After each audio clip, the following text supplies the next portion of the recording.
wait just another 30 seconds or so to start.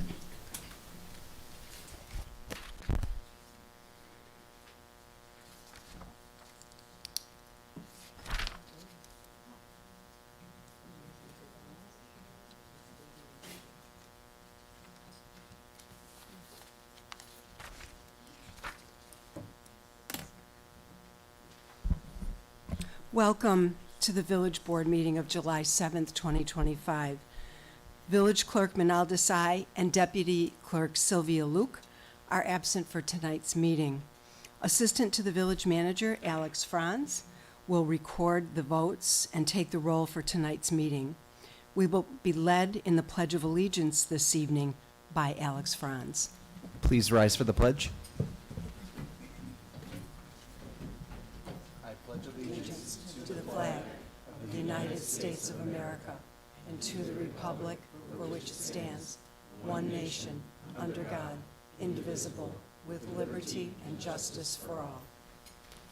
Is the shot clock functioning? I call this meeting to order, and I now ask Alex to please call the roll. Trustee Pierce-Sullivan. Here. Trustee Schechter. Here. Trustee Kamani Levy. Here. Trustee Robinson. Here. Trustee Iverson. Here. Trustee Lissa Levy. Here. Mayor Tennis. Here, and we have a quorum. Next item on the agenda is approval of the consent agenda. Is there anything anyone would like to have removed from the consent agenda? If not, a motion is in order.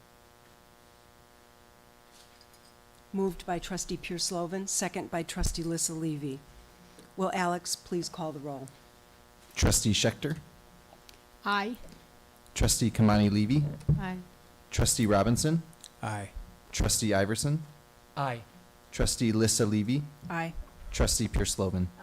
The motion passes. We have no proclamations or awards presentations tonight, but we do have a recognition and a very special honorary presentation. Jimmy Gonzalez from the Skokie Telecommunications and Technology Commission is presenting a telecommunications award to several folks. And Jimmy, the floor is yours. Okay, hi everybody. All right, thank you and good evening, Mayor, Board of Trustees, fellow attendees. The Skokie Telecommunications and Technology, also known as the STAT Commission, is very excited to present the annual Skokie Science Fair Award. This year, 2 dedicated Skokie students developed an original research project that exemplifies scientific excellence and provides valuable insight in the strategic improvement of our village. On March 8th, some of my fellow commissioners attended the Region 6 Illinois Junior Academy of Science Fair. This year, it was hosted at Stevenson High School. It's usually at Niles North, so it's a little bit further up the road than usual, so they still made it. One of our main questions for Skokie School researchers is, how could your project have a positive impact at the local level? Commissioners reviewed many detailed projects at this competition, ultimately selecting Naba Wasim and Sakina Khan as the researchers whose project best met our criteria, so we can applaud them really quickly.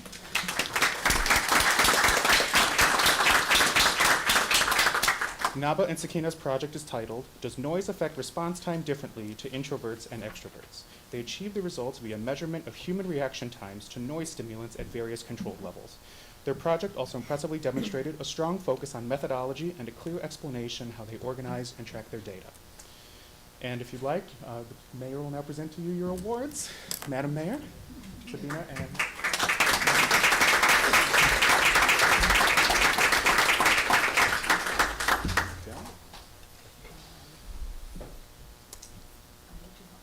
Oh, sure. Sakina's first. If you'd like to take a project picture with the mayor. And Should we have all three of us in the Yeah. picture? oh, sure. Can I do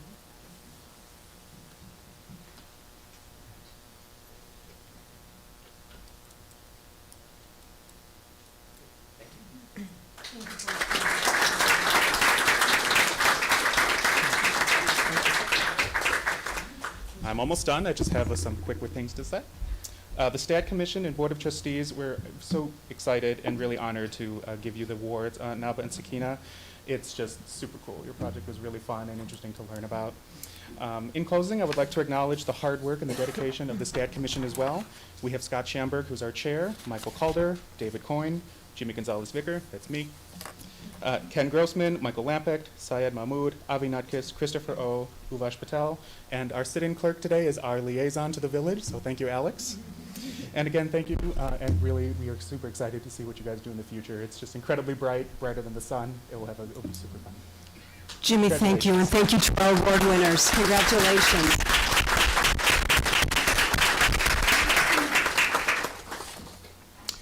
Before we begin public comments, I would like to take a moment to reflect on the past weekend. The village's 4th of July festivities on Friday were wonderful. The noon parade and evening fireworks brought the community together to celebrate our freedom and each other.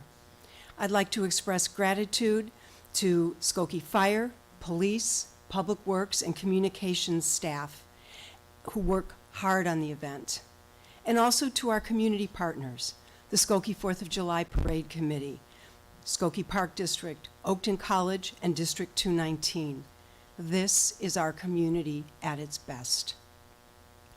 Saturday, though, was a difficult day in Skokie, which included a federal immigration enforcement incident. The care and concern expressed by neighbors throughout Skokie was heartwarming and not at all surprising. We care for each other in Skokie. What I believe is essential is that we as a community continue to live our values by educating ourselves and by making sure that our neighbors also are well informed. The featured announcements section on the homepage of the village website contains resource information. It is also important to acknowledge the village's strong network of partners, legislative, fellow governments, faith leaders, nonprofits, and community groups, and to know that we will all continue to work together for the good of our neighbors. This also is our community at its best. With that said, I would like to open the floor for public comments. We've allocated up to 30 minutes, and each speaker will be allocated with 3 minutes. Yes, sir.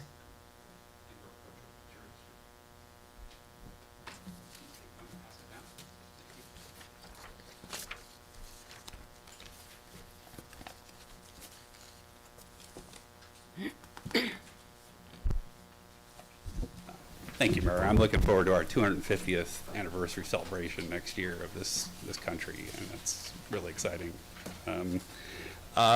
So the letter I just passed out, but before I do that, I have a comment that I was asked to make by another person who couldn't be here tonight. Currently, there is an open requisition for corporation counsel on the Village of Skokie website. If you Google those terms, you'll see it's not listed on any major public job sites like Indeed or other things. This is going to lead to a lack of applicants and a lack of diversity in the applicants. And I'd like the trustees and the mayor to consider delaying that process until a proper posting of that could take place on all websites, so that you get a full slate of candidates that are the best, that might actually write you things like cover letters and thoughtful things about how they might fix that. The letter I just handed you is from Dr. Nicholas Legizos, who is my mother's ENT doctor. As you know from my June 3rd letter, which I'm looking forward to meeting you, Mayor, and talking about with my father sometime soon. Your call is welcome. Stated in this letter today, Ms. Dahlke has recurring acute sinusitis infections. It's come to our attention that she is exposed to flowering weeds due to a nearby ComEd property that had been maintained weekly pre-pandemic. We would request that the maintenance schedule be reinstated to help with this health condition so that her exposure risk to those allergens can be minimized. We also have a complaint out to the Illinois Commerce Commission on this issue. This is a clear violation of the property standards that say that I forget whether it's 5 inches or 6 inches, you'll have to forgive me, but there's a certain height of grass which a property is not supposed to go above, and they're supposed to be ticketed. And under previous property standards manager Terry O'Lean, this was taken care of regularly, and it was done weekly as recently as before the pandemic, before he retired. So I'm requesting that this item be handled. In addition, there are dogs that do their business in that field, and the owners don't pick up after those dogs, as well as on other properties. So there's tall grass, there's clippings from that grass, there's dog droppings. Red-winged blackbirds, who are an expressly aggressive species who happen to nest 3 times per year, 2 to 3 times per year. They don't just nest once in the spring. They actually, if you Google them, they're actually fascinating creatures. They nest 2 to 3 times a year. That grass, and then they eat the seeds and the droppings of dogs and other animals that are out there. And, so we need an ordinance that will increase the penalties for dog droppings. Mr. Dalka, I'm so sorry, but your time is concluded. Okay, thank you. Thank I appreciate you. your help with these issues. Thank you. Those who care to speak, if you just would line up, that's okay. Thank you. Appreciate your raising your hand.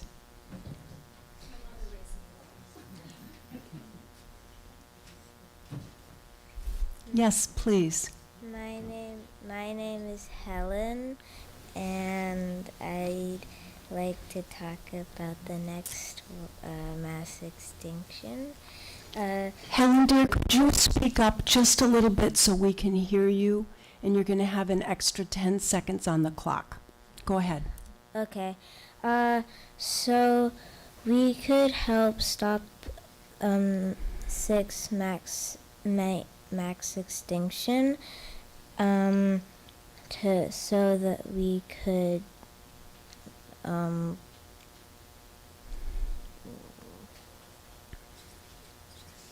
we are making the next mass extinction the 6th mass extinction. Well, that's what I'm here to talk about. When cars burn gas, they put more of a blanket on the earth. If we have more electric cars, that wouldn't happen.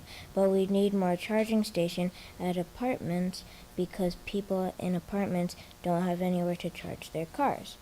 And we could also help stop it by planting more trees so that animals could have somewhere to live, and it take some more of the blanket off the earth and help clean the air. Thank you, Helen.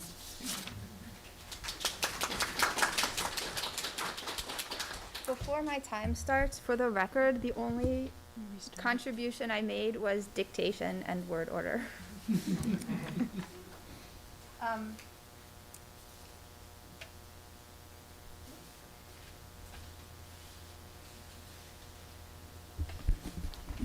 My public comments now are about the, Would you please provide your name for the record? my name is Lauren Grodnicki. Thank you, Lauren. I'm gonna relocate this. Maybe that will help. Antiquated technology. Okay, so there was some concern and a bunch of comments over the last few times the issue of changing the speed limit from 30 to 25 miles an hour came up. And I wanted to just put this in perspective for everybody. Skokie is about 3 miles from end to end. It's about 10 miles square, so this is slightly under.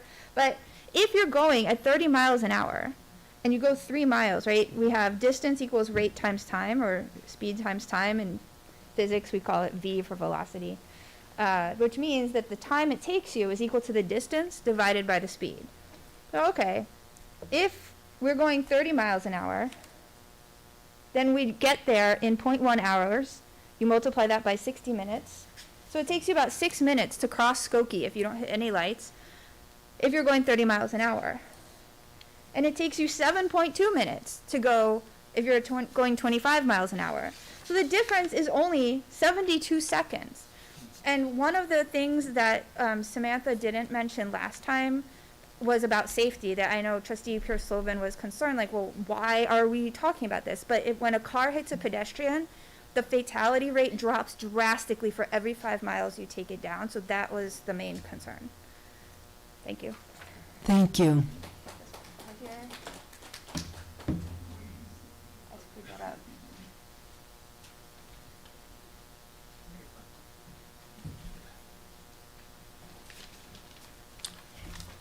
Hello, Mayor and trustees. My name is Josh Siegel. Skokie resident.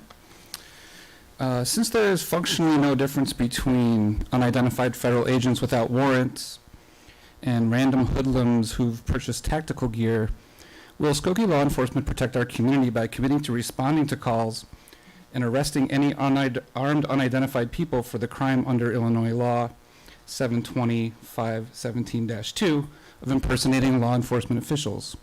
If not, will the village instruct Skokie police to respond to such calls and to protect our community by stopping masked unidentified individuals without warrants from harassing our neighbors? Thank you.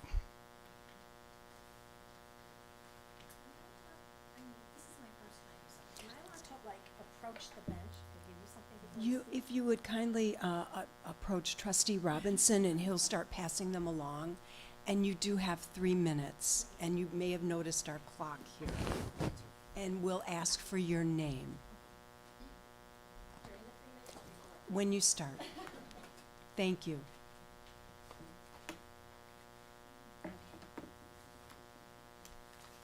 So my name is Michelle Saran, and the first question is, how many of you have dogs? Okay, and how many of you would take dogs to fireworks? Nobody, right? Me too. But the fireworks came to my neighborhood, right around the corner, and as a result, my dog spent part of this weekend at the emergency vet being treated for suspect gunpowder poisoning, which happens when the gunpowder residue from big fireworks land on sidewalks and grass, and the dogs lick their paws, they sniff the grass, they get very, very sick. Now, the Skokie law, as I handed out to you, number 1, says that Skokie code and Illinois law says professional fireworks are illegal. And in handout number 2, Skokie News reminded us on June 24th to call 982-5900 to report firework complaints. Well, I did. And what happened was, as you can hear, first the police comes and drives by. And you can see in pictures 1 through 6 what I'm seeing. I call again, being the nudge that I am, and a second squad car drives by. And you'll see a picture in there where you're gonna see massive fireworks for a residential area being set off in the middle of the street, making it impossible to walk on the sidewalk or on the street. I call a third time. We're gonna check into it, ma'am. Great, but the last 2 never stopped. So this time, the police car stops for less than 30 seconds, and let me say, I love my police officers in my neighborhood, and I love Niles West as an alum with the fireworks. But after no more than 30 seconds, after what looked like shaking hands or I don't know what, the officer left, and within a few moments, the fireworks resumed, which you'll see in pictures 7 through 9. The next day, I find large piles of the firework containers by the street curb. And you'll see those in pictures 10 through 12. These are not just the kind that you safely throw out, or whatever you do. I don't do it in the backyard. Now, Skokie policy by handout number 3 is not to leave large amount of items at the curb for pickup. So my question is, what will you please do before next July 2026 to hold residents accountable for illegal acts? In handout number 4, you're gonna see we get cited if we have lawn equipment running early in the morning or after 9. And these fireworks are going on, and these were massive fireworks for which I actually have a video, if you care enough to look at it, of the sequence based on those pictures. You know, we were told to call, nothing happens. I wouldn't have expected much from the last government, but I optimistically voted for you guys, hoping for positive change. And the only other thing is the last handout is information about what happens to dogs with the gunpowder residue, as well as keeping in mind the PTSD, especially. And I'm for so our sorry, veterans. but your time is up. Okay. What I neglected to say at the outset of our public comments that I do want to say for your benefit and for everyone in the room, this is our time to hear from you. We do not typically respond in this setting, but all comments are taken under advisement And that's and all I ask, to considered. be heard and for it to be discussed. Thank you. So thank you. And do we want to add this? Would you be able to please provide your contact information, the village manager, will come to you and ask for it. We'll take just a brief pause while that happens.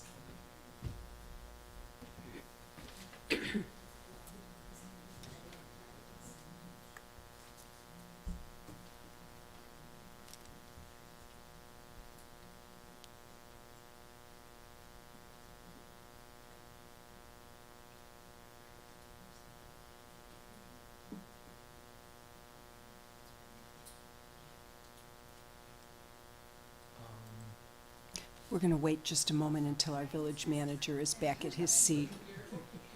Thank you for your patience. You'll still get your full 3 minutes, I promise.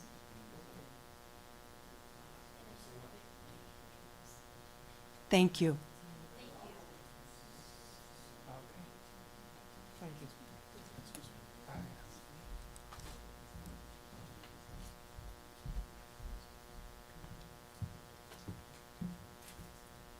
Okay, thank you. Thank you. My name is Charles Huth. I'm a Skokie resident, and I'll keep this quick. I just wanted to express concern about the recent ICE raid and ask that the Skokie government do what it can to help everyone who lives here feel safe, and that the law be enacted in a transparent manner. Thank you, and have a great night. Thank you.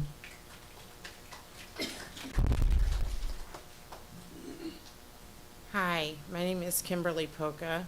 I'm going to start with a thank you for not making us sit through a 2-hour meeting to give a public comment. It's probably my favorite thing you've done so far.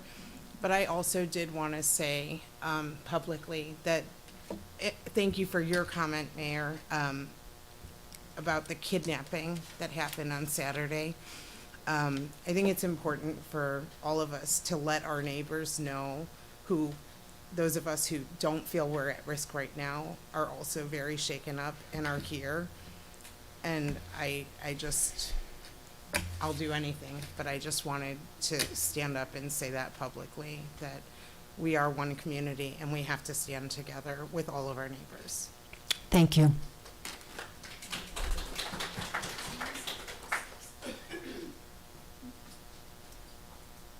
Hi, Mayor. Hi, board members. I'm Imran Shah, and I'm here again. I was here last board meeting as well regarding 8104, 8106 Lincoln Avenue. Just bringing up this issue again. Our residence is still blocked. I know, Mayor, you mentioned last board meeting that somebody would contact me. Unfortunately, nobody has contacted me yet. So I'm bringing up this issue again, where our access into our own house is blocked based on a playground project that was built, which is causing fire and safety hazard access into our unit. Is there any recommendation now that, somebody gonna contact us? I know we've been dealing with this since September, October of 2024. It has caused us a lot of grief and family. We've had people break in our house. I've, spent about $18,000 fighting this thing. And I'm here again for your guys' help, some kind of guidance where, I'm suffering the negligence of others and it doesn't stop. Mr. Shah, our village manager has his business card here. He's going to hand it to you, and if you'd be kind enough to contact him. Thank you.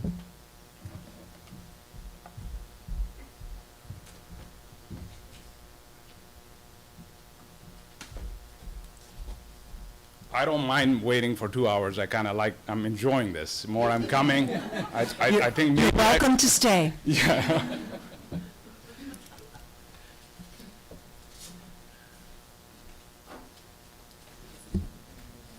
My name is Emi Yamauchi. I'm a resident of Skokie. I want to add my voice to the concern about the ICE activities in our village over the weekend. I want to say that the fact that they are masked and often unidentified and in unmarked vans is really scary. And it's a clear difference from our own police who are unmasked in clearly marked cars and who are obviously here to serve and protect. ICE is not.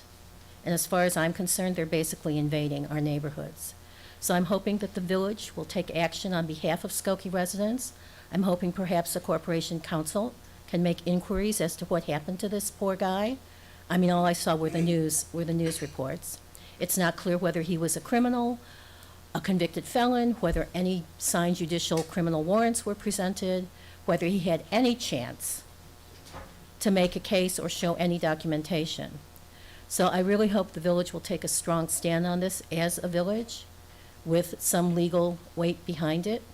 I'd also ask that the village, the Board of Trustees, consider some kind of ordinance about wearing masks. If you are a public servant being paid with my tax dollars, and you are truly here to protect us from dangerous foreign criminals, then show your face. You're the ones with the guns, with the flash and bangs, with the tear gas, everything else.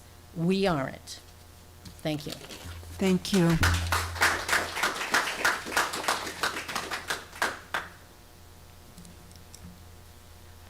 I'm Kathy White. I live up near Old Orchard, and this has nothing to do with that. I just wanted to add, if you aren't aware, that citizens are being picked up and deported. They may be naturalized citizens, but they're citizens. Thank you. Barb, how many is that? Hello, my name is Lena Nanda, and I'm a resident of Skokie, and I also want to add my voice against the ICE activity that happened that we learned about a couple of days ago. As a naturalized citizen, I can tell you I am certainly very upset about this, but what I'd actually like this body to consider is, in addition to, I know Jan Schakowsky's office was contacted to try to determine what happened to this man, but are we also working with our state officials? Because Governor Pritzker has said many things, and I feel like, I know that Alexei Janulius had tried, or some of the attorney generals were trying to have ICE agents not be masked, like they can't present masked. And I think that if we, I mean, I know Skokie will stick together, but are we also talking to our neighbors? Because Evanston certainly will be affected, and Niles will, and Morton Grove will, and really all of Illinois will, because this, and Chicago will, because this president wants to, wants to hurt our state.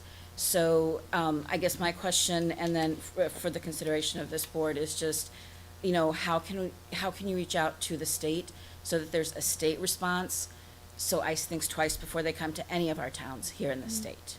Thank you. I said it in my statement, but if you... We did reach out to the governor's office as well and have had conversations with the governor's office regarding the And incident. we've heard from our state legislators as well. And we have also heard from the state legislatures in addition to Jan Schakowsky's staff. Thank you. Mayor, Yes. I was hoping to be able to speak as well. I don't know if this is an appropriate time, or you want to just... I prefer to keep going with our agenda. Thank you. Report of the village manager. Thank you, Mayor. Item A is regarding strategic plan development and facilitation. The Village of Skokie Board is pursuing the development and implementation of a comprehensive strategic plan to help shape the village's vision of the future and ensure that its residents and business communities continue to thrive. The intent of the plan is to serve as a roadmap to articulate a unified vision, set priorities, and establish clear goals and actions. A request for qualifications, or an RFQ, was solicited and 6 responses were received. It is staff's recommendation that a contract for the provision of consulting services related to the development and facilitation of a strategic plan be awarded to CP2 Consulting in an amount not to exceed $40,000. The president, CEO of CP2 Consulting, Corey Porras-Plash, is with us this evening at the podium. She has extensive experience in strategic planning, including with the villages of Glencoe, the city of Geneva, the village of Villa Park, and the city of Appleton, Wisconsin. It's a pleasure to have you with us this evening, Corey. I concur with staff's recommendation and respectfully request board approval. Thank you, John. We need a motion for approval of the contract for strategic plan consulting services to be awarded. Once the motion and the second are made, we will proceed with discussion. So is there a motion to approve? Trustee Lissa Levy, second trustee Kamani Levy. Questions from the board or discussion? I'm going to start it off real quick. This was, even before taking office, when John and I met, this is the first thing that I mentioned to him, that Skokie has never had a strategic plan, and we need one. So I commend staff. They didn't waste time. Even before we were all sworn in, they got to work on a request for proposals, and we did receive, as the village manager's memo said, or the memo that was presented from the team, we did receive a number of proposals that were vetted by staff, and I am very excited that this is going to be moving forward. I have another component that I'm going to mention real quick, in that another part of this process is that I plan to convene a strategic plan initiative roadmap and inclusion team, or the SPIRIT team, that will consist of myself. Trustee Kamani Levy has agreed to join the effort. Many of you know Brian Williams, who is a community member. Brian has agreed to take a leadership role, and it will be a small group of approximately 7 residents. I have a short list of residents that I plan to reach out to. I actually spoke to one right before our meeting this evening. But if any of you, my colleagues, have an idea for someone you would like to serve, to be considered for service, please send me their name.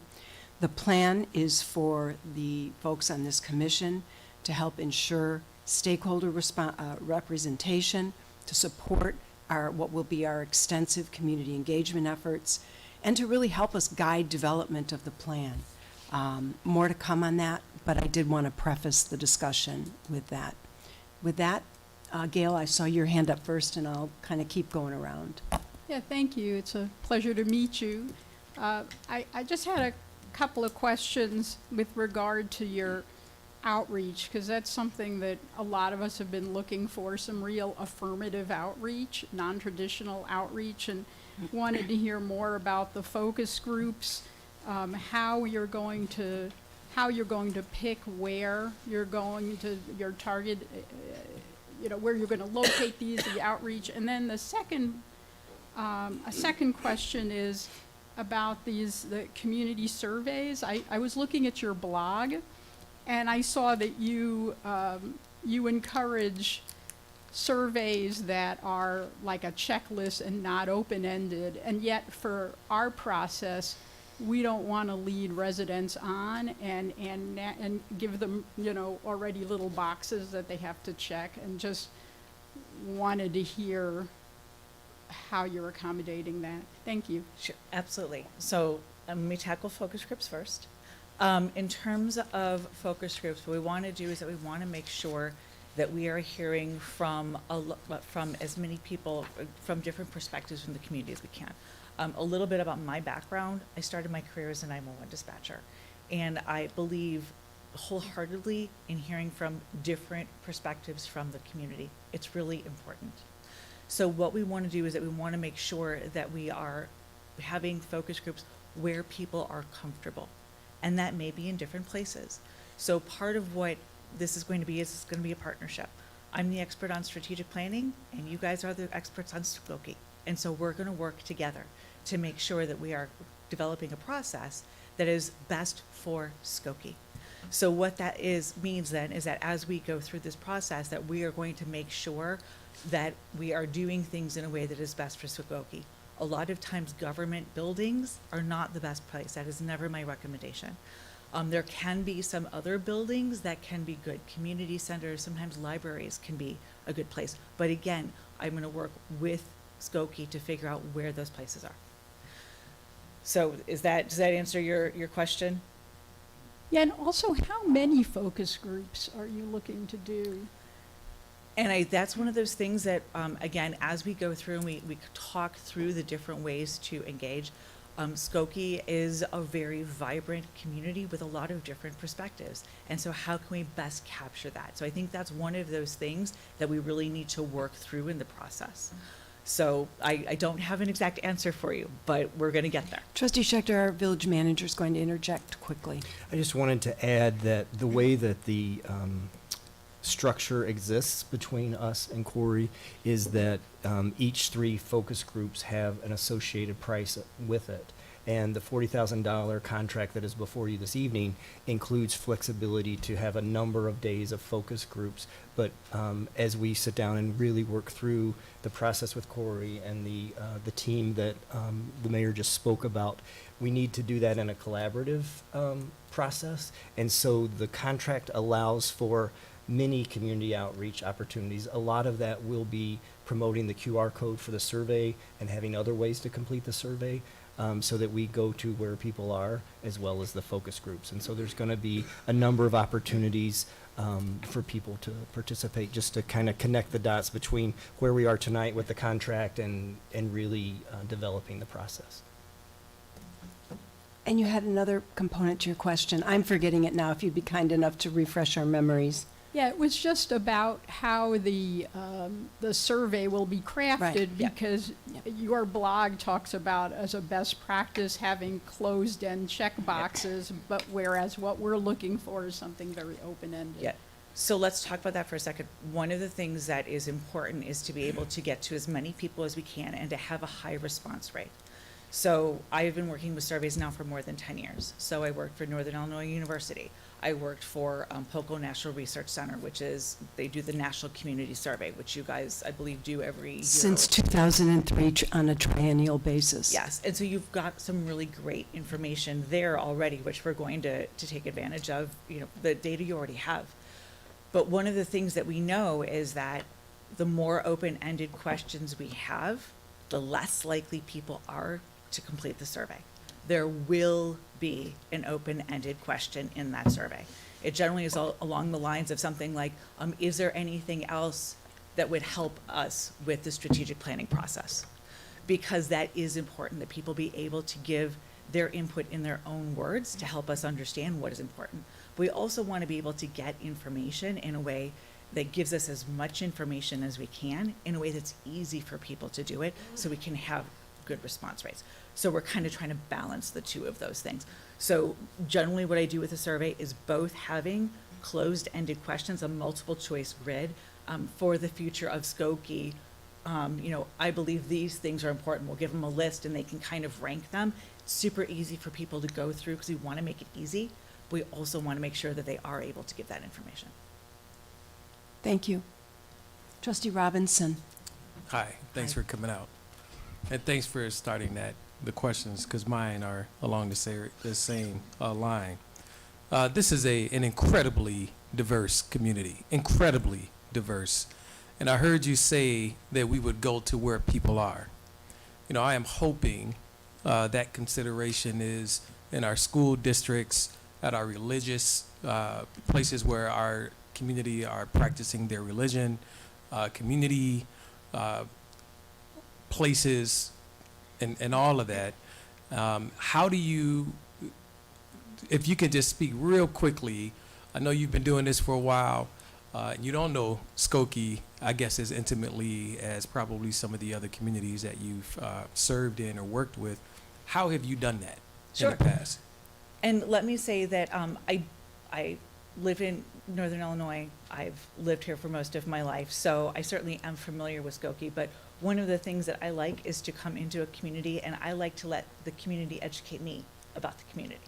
And so I do that through the focus groups, through all of these things. So I actually kind of like not knowing the community really well. So in terms of the focus groups, I kind of have my wish list of who I like to hear from. When I was a 911 dispatcher, I knew the battered women's shelter was full before the village manager did. Not that he wasn't interested or whatever, but it's just, that was just the way that it happened because I was the one taking the calls. The nonprofits knew before I did. So we want to make sure that we are hearing from the people who are the closest to some of the things that are going on in our community. Who is that? It's nonprofits. A lot of times it's our community of faith leaders. So we want to make sure that we are able to get in touch with them. When we have an environment where there can be distrust of government, and with things that are going on right now, that can be a real valid concern. We want to make sure that we are still hearing them, and sometimes community of faith leaders, other trusted leaders, can help us to understand what some of those needs are. And so we want to make sure that we are incorporating those voices. So that would be one of the things I would do. I always go in and I try to do high school focus groups, because if we're talking about the future of our community, why would we not want to talk to our youth? So what I try to do is that a lot of times there'll be a government class or something like that where we are able to go in and get some of our youth to tell us about what they see, but they also experience the community in a whole different way, because a lot of times they don't drive. They're biking, they're walking, so they really are experiencing the community in a very different way. Businesses often experience government in a different way, and their ideas about the future may differ some.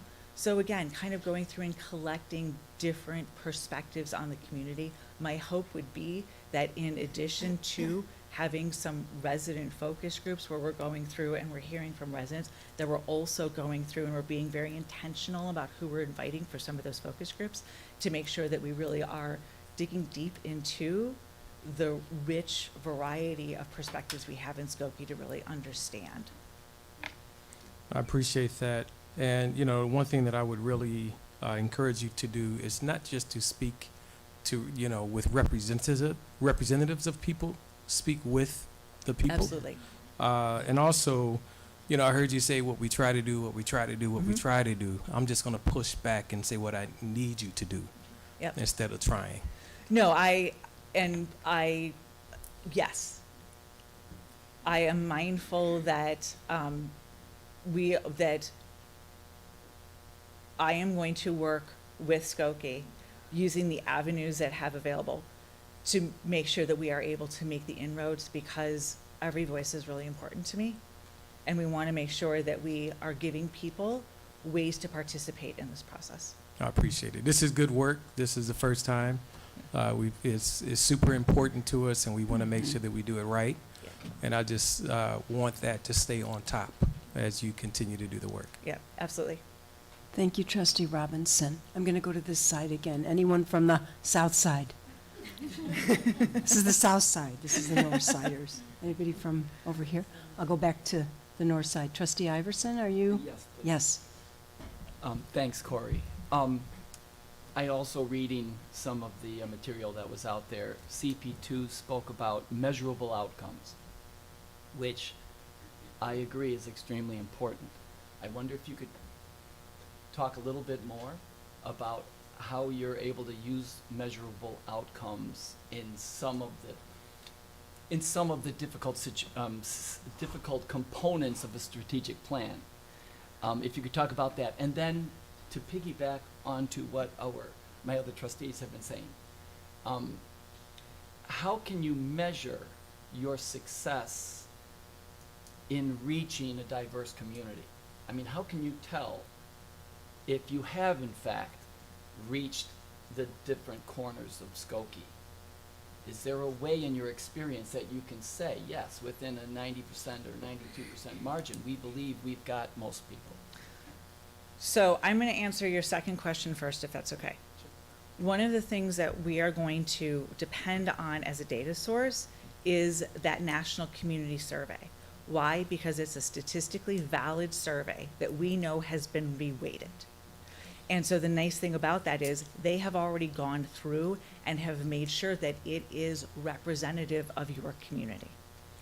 So we are going to be using that, and it's relatively recent. I don't remember the exact date on it, but it's a recent data source. So that's going to give us a lot of really good information that we know is representative of your community. So we're going to depend on that for one piece of data.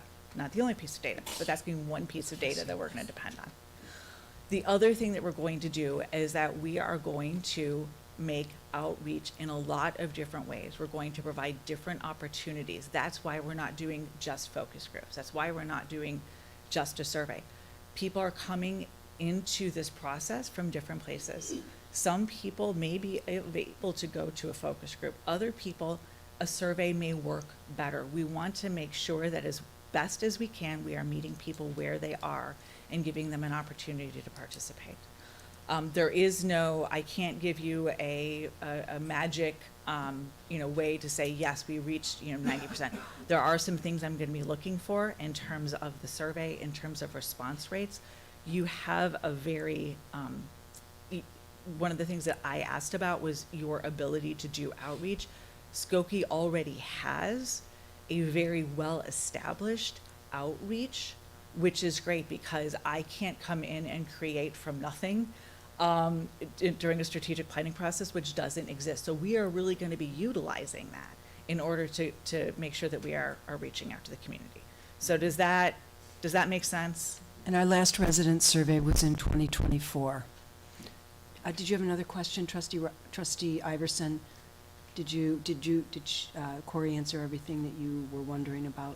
She got the second half. Yeah. And What was the first one? What was if you'd repeat First it. half is with regards to outcomes Mm. and with, a strategic plan and some of the goals being Yeah.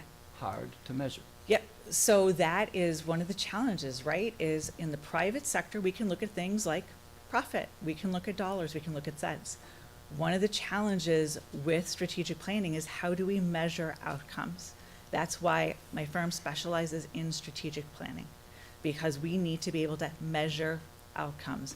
How do we know that we are making progress towards something?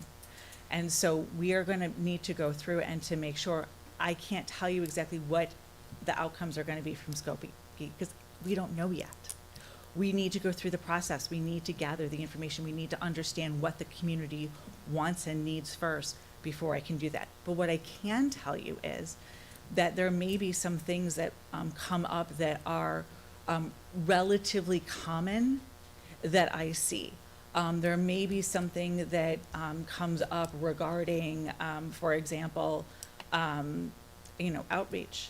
And so we can say, how is it that we want to measure our ability to reach into our community?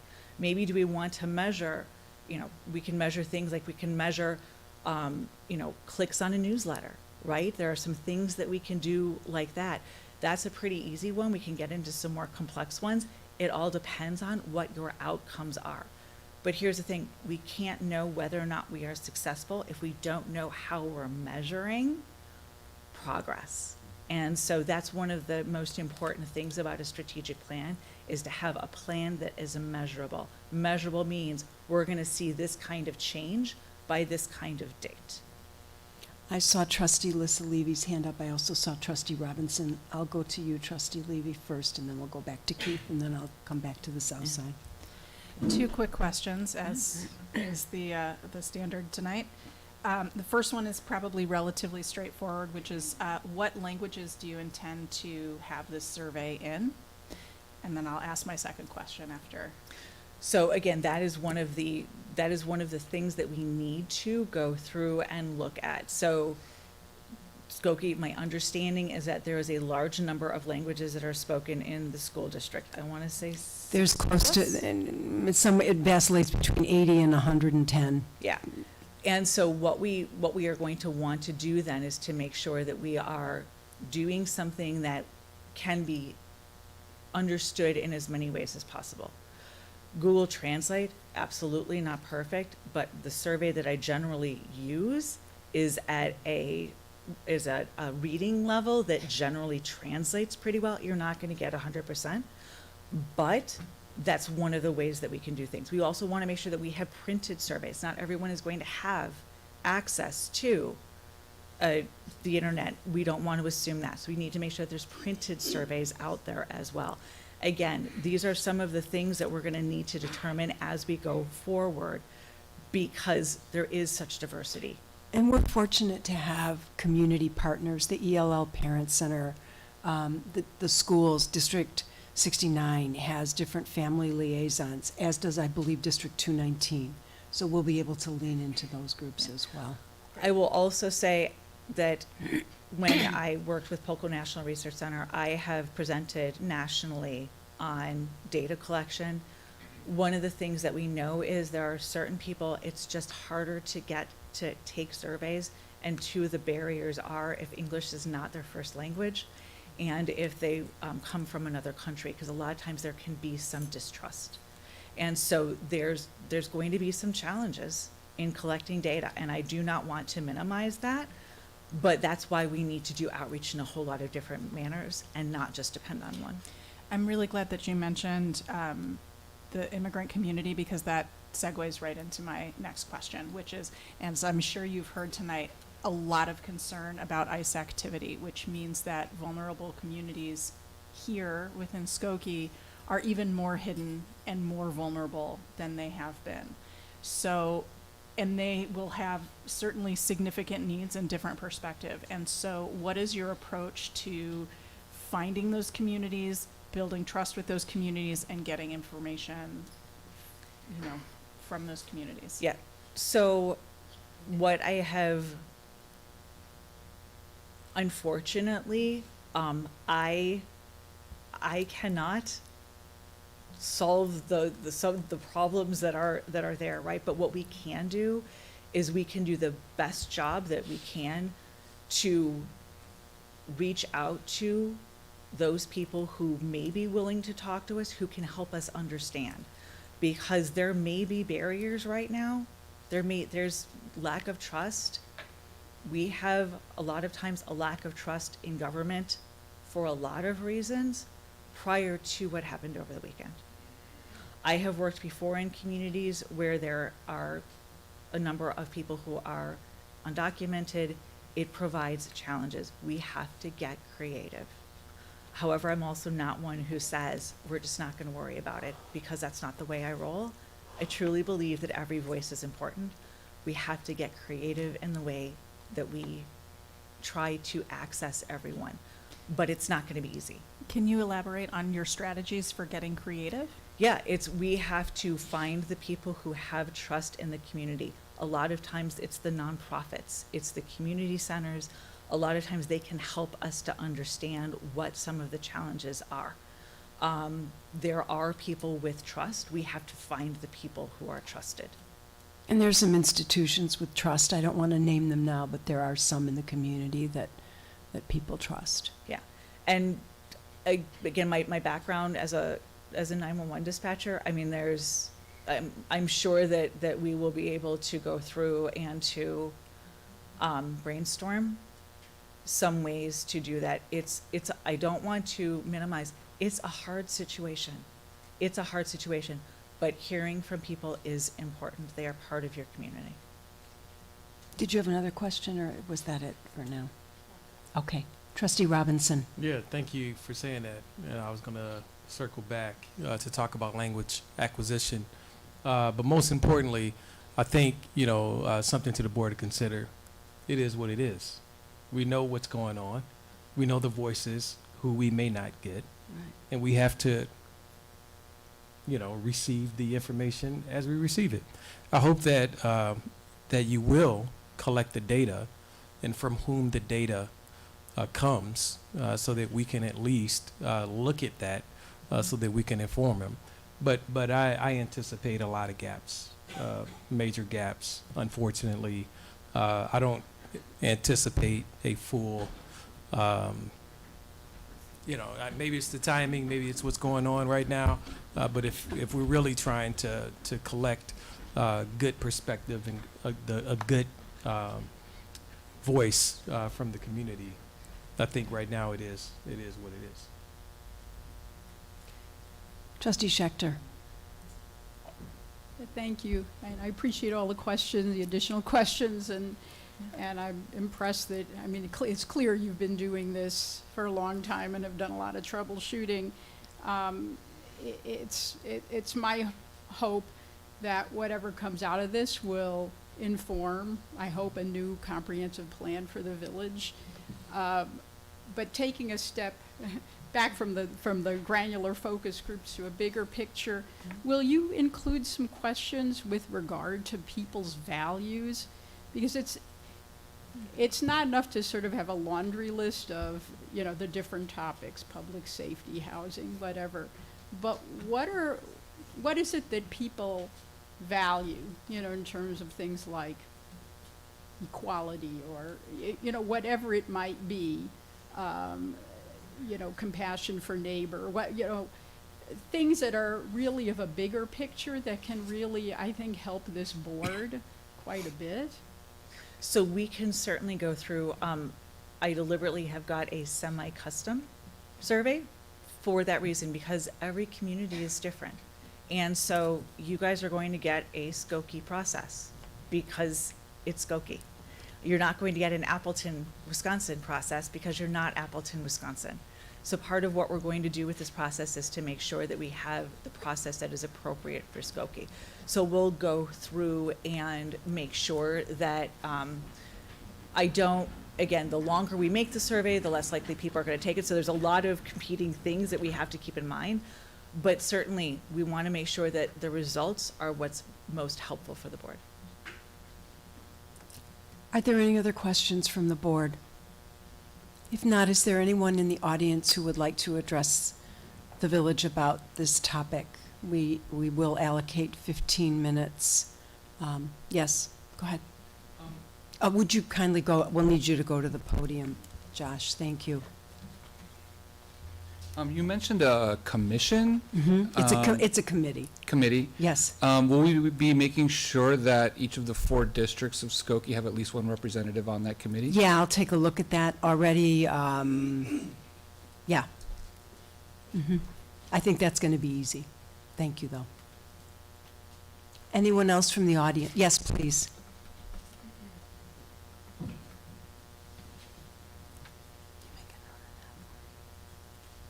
Because Skokie is so diverse, not like Appleton, which I assume is less diverse. Please, I'm so sorry. Would you be kind enough, just please address the board? Oh, I'm sorry. That's okay. I'm You're really doing great. breaking rules. I'm You're sorry. No, you're doing great. Thank you.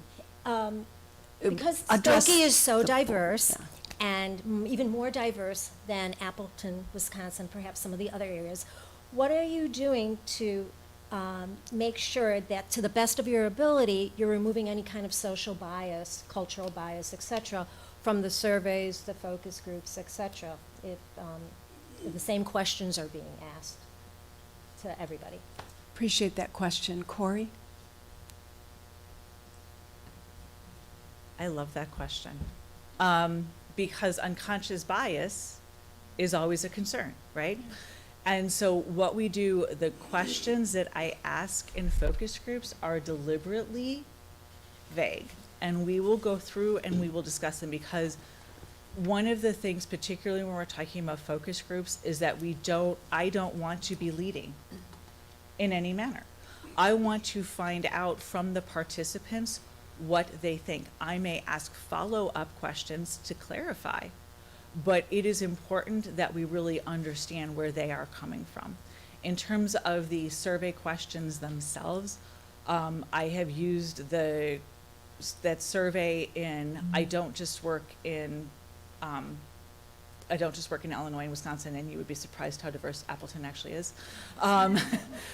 But I have used this survey in a variety of communities that have got varying levels of diversity. It's a pretty straightforward survey. Which of these is most important to the future over the next 3 to 5 years? And you just have a list of options. It is deliberately pretty simple, both for ease of use, that we want it to be mobilely accessible. We want to make sure that for reading level, that it is easy for people to understand. If it is being translated through Google Translate or something, that we want to make sure that it is accessible as possible. So they're not overly complex questions. But I've been using the survey now for years, and again, my background is I've been doing surveys now for 10 years. So I don't know how to respond other than that is not being leading is one of the most important things that I do. It is important that everyone be able to express what they think without any sort of bias. And that goes to Trustee Schechter's, the question that really started out our discussion this evening. Yeah. Is there anyone else who would like to address the board, please?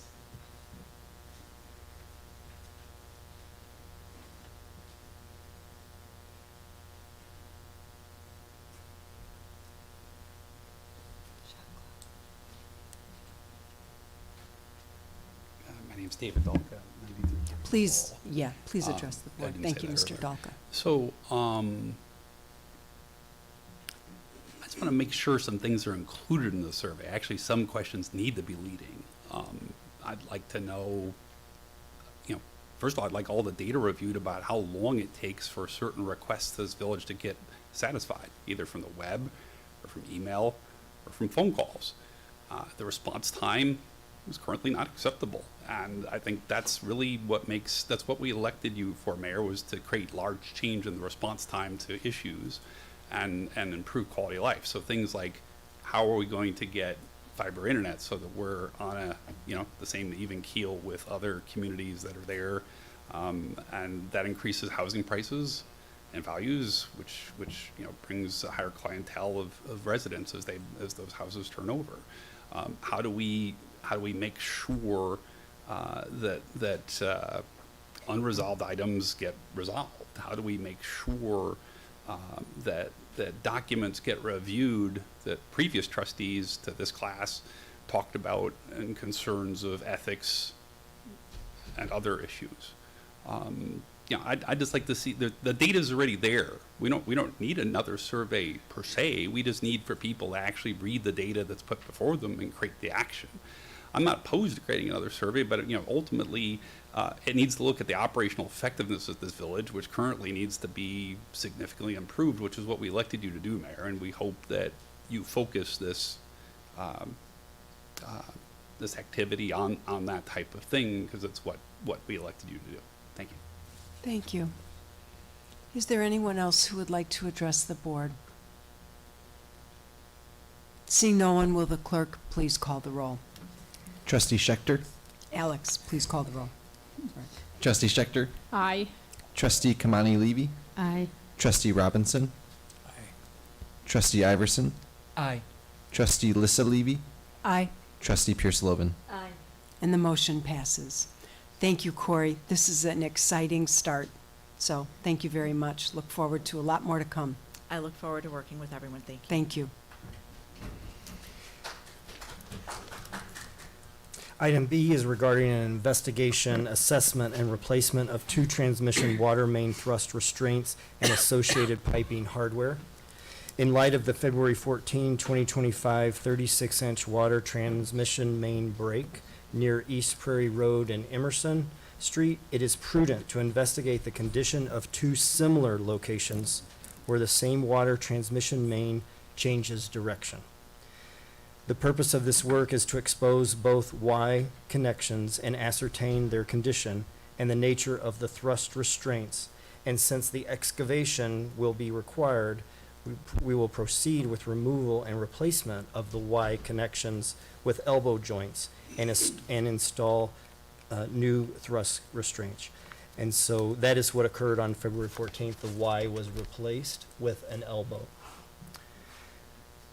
Upon review, the bid proposals were found to be excessive. However, Joel Kennedy Construction is already under contract for the village's 2025 water main replacement project and will be working in close proximity to the work that I overviewed. Through a contractual mechanism, contractors may complete work and be reimbursed based on established time and material rates. With this arrangement, the anticipated cost is estimated around $200,000, which is considerably less than the proposals received. In addition, the cost of materials, including the pipe and fittings, is just over $165,000. It is crucial to have these components when the excavation is underway, to use any that are necessary, and then the village will return any unused items for a refund minus a restocking fee. The Water System Contingency Fund will pay for this project. Staff's recommendation is to amend the existing contract with Joel Kennedy Constructing to perform excavation of thrust restraints and piping installation of new piping and water fixtures, and to purchase the necessary components. I concur with staff's recommendation and respectfully request board approval. Thank you, John. Once again, we need a motion and a second, and then we will start our discussion. So moved. Thank you, Trustee Robinson. Second by Trustee Lissa Levy. Thank you. I'd like to start off by just saying that I'm pleased to see this continue, because this project move forward, because we do need answers to what occurred in February. We need to this is, I think, an important step to making sure it never happens again.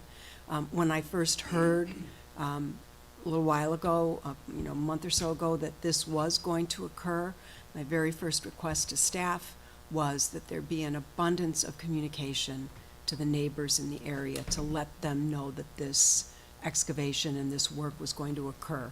That's key. So John has assured me that there will be an appropriate level of outreach regarding when it's going to occur, what, if any, water shut-offs will be necessary, and we're going to take extra special care of the neighbors in the area. With that said, anyone else have a question or comment? Trustee Iverson, and then we'll go to the audience. Yeah, I have just, I'd like a little bit more clarity on what you, Please. what's going to be happening. So, there is currently an investigation being done on the causes. And Trustee Iverson, would you kindly speak into your microphone and make sure it's on? Yep. Thank you. So there's an investigation going on to look into the causes. And that investigation is considering like components. And when you call it a Y, you're literally talking about a Y, right? Correct. Okay. And so you've identified a couple of other Ys. And once you've opened up the ground, you've already spent enough effort that you might as well just replace them. So that's the approach. That is correct. Now, how are elbows, and this might be a question for the engineers, how are elbows going to be better than a Y? Because that's the opposite of what I would think. That's my first question. Yeah, good question. So Max Slanker, Director of Public Works, and Russ Reetfield, the Director of Engineering, are heavily involved in this project, and they're approaching the podium to provide some more insight. Good questions. Thank you. I keep trying to nudge the engineer forward, and he keeps trying to get behind me. You're the engineer, but I think the point about the Ys is that they have either a form of capping or a plug at the end, and so it's basically, you can visualize a Y, even though it's spelled W-Y-E. It is essentially a joint that looks like a Y. Only one of them just terminates, right, and it's plugged and it sits there and it has a thrust restraint against it. We want to understand two things. We want to dig those two because they are the other two that are on this line. So we want to dig them. We want to understand the nature of the thrust restraint system that's in place at both locations. I'll let Russ speak to the superiority of a bend or an elbow joint in the pipe, because those are both roughly 45-degree turns. So I'll let him speak to that. But so the purpose is twofold. It's to understand what is there and how it was constructed, sort of from a forensic standpoint. So that's part of investigation and failure analysis of the original break from the 14th. But then, as you said, it's, okay, now we've dug it, and we've disturbed the soil pressure around the pipe, we've disturbed whatever the thrust restraint system is that is in place. So being forward-looking and prudence indicates fix it, put something new in there while you're there. So thank you. Just the only thing I would add, in this example, you would typically use a fitting, a 45-degree bend, as opposed to a Y, but in the past, there's the potential that there was a Y put there in case it would support an expansion of the main, whereas a fitting just changes direction. The Y would support a second connection. Thank you. Any other questions? Trustee Lissa-Levy. So there was mention of a significant cost savings, and I'd like to just have a little bit more clarity. I'm very happy that there's cost savings, but I'd like to have some more clarity about why why there's the disparity and what accounts for that. And are we making sure that that cost savings is not impacting the safety and engineering? Yes, the quality of the work will not be compromised in any way. This is the busy construction season of the vendors that bid. And so they bid it understanding that a lot of it, if not all of it, could be overtime for their employees. And so that's a premium cost. And so by having the contractor that is already doing work in our community, extensive work, millions of dollars worth of infrastructure work that's being done this summer, like we do every summer on the water and sewer infrastructure. They're already mobilized, their people are here, and so they're able to take on this job, and they have the capacity, the knowledge, the expertise. And I'm gonna ask Russ and Max if you have anything, or the person who oversees our purchasing, the Assistant Finance Director, Mike Alexic, if you wanna elaborate any more on the question. Okay. Did that answer the question? Okay, great. Any other questions from the board? Trustee Robinson. More of a comment than a question. Appreciate big time, just my neighborhood. What other areas of concern or interest during the discovery has been identified, if any? I think this is the principal line of inquiry right now, is what was the thrust restraint system that was in place at East Prairie, and then both to the east and to the west, we see, and at least in terms of plan view, we see what appear to be very similar, if not identical, joints, right? But that's old information. We don't know until we go look at it exactly what it is. So that's a large part of this, is what actually is here, and what is it. And we've gone out with ground penetrating radar to try and get images. It's too deep to get an image. Wasn't fruitful for us, so we need to dig it and see it. So it's, like I said, it's part forensic for the original failure, then it's taking the correction while we're there. Going beyond those fittings in the system, as we look at the transmission mains, we have no other similar types of joints in the system as far as we can tell from the drawings and the records that we do have. Great. I would just say, and just echo Mayor talking about the communication with our neighbors over there. Obviously, I think it's still pretty raw, you know, some of the pain and the trust that was broken. So let's make sure we do our due diligence to do that with care. Thank you, Trustee Robinson. And if you have any specific ideas for what you think might be helpful in the neighborhood, if you kindly let the village manager know. Absolutely. Thank you. Thanks. Trustee Iverson, go ahead, sure. Yeah, thank you for explaining this so well. And with regards to communication, our surrounding communities, other municipalities, are you aware of any similar configurations in other municipalities where they might have a concern that they don't even know about, or perhaps they've already looked into it after what we've been through? But are you aware? Not offhand, no, but that's not something that we've been out inquiring about. We've been obviously focused on our system and what we're doing, so. Let's hope it doesn't happen to any of our neighbors, but if it does, I bet they'll find us, right? They'll want information, so, yeah. Not the thing we want to be leading out front with, but, anything else from the board before we go to the audience? Okay. Is there anyone in the audience who would like to address the board? Sir?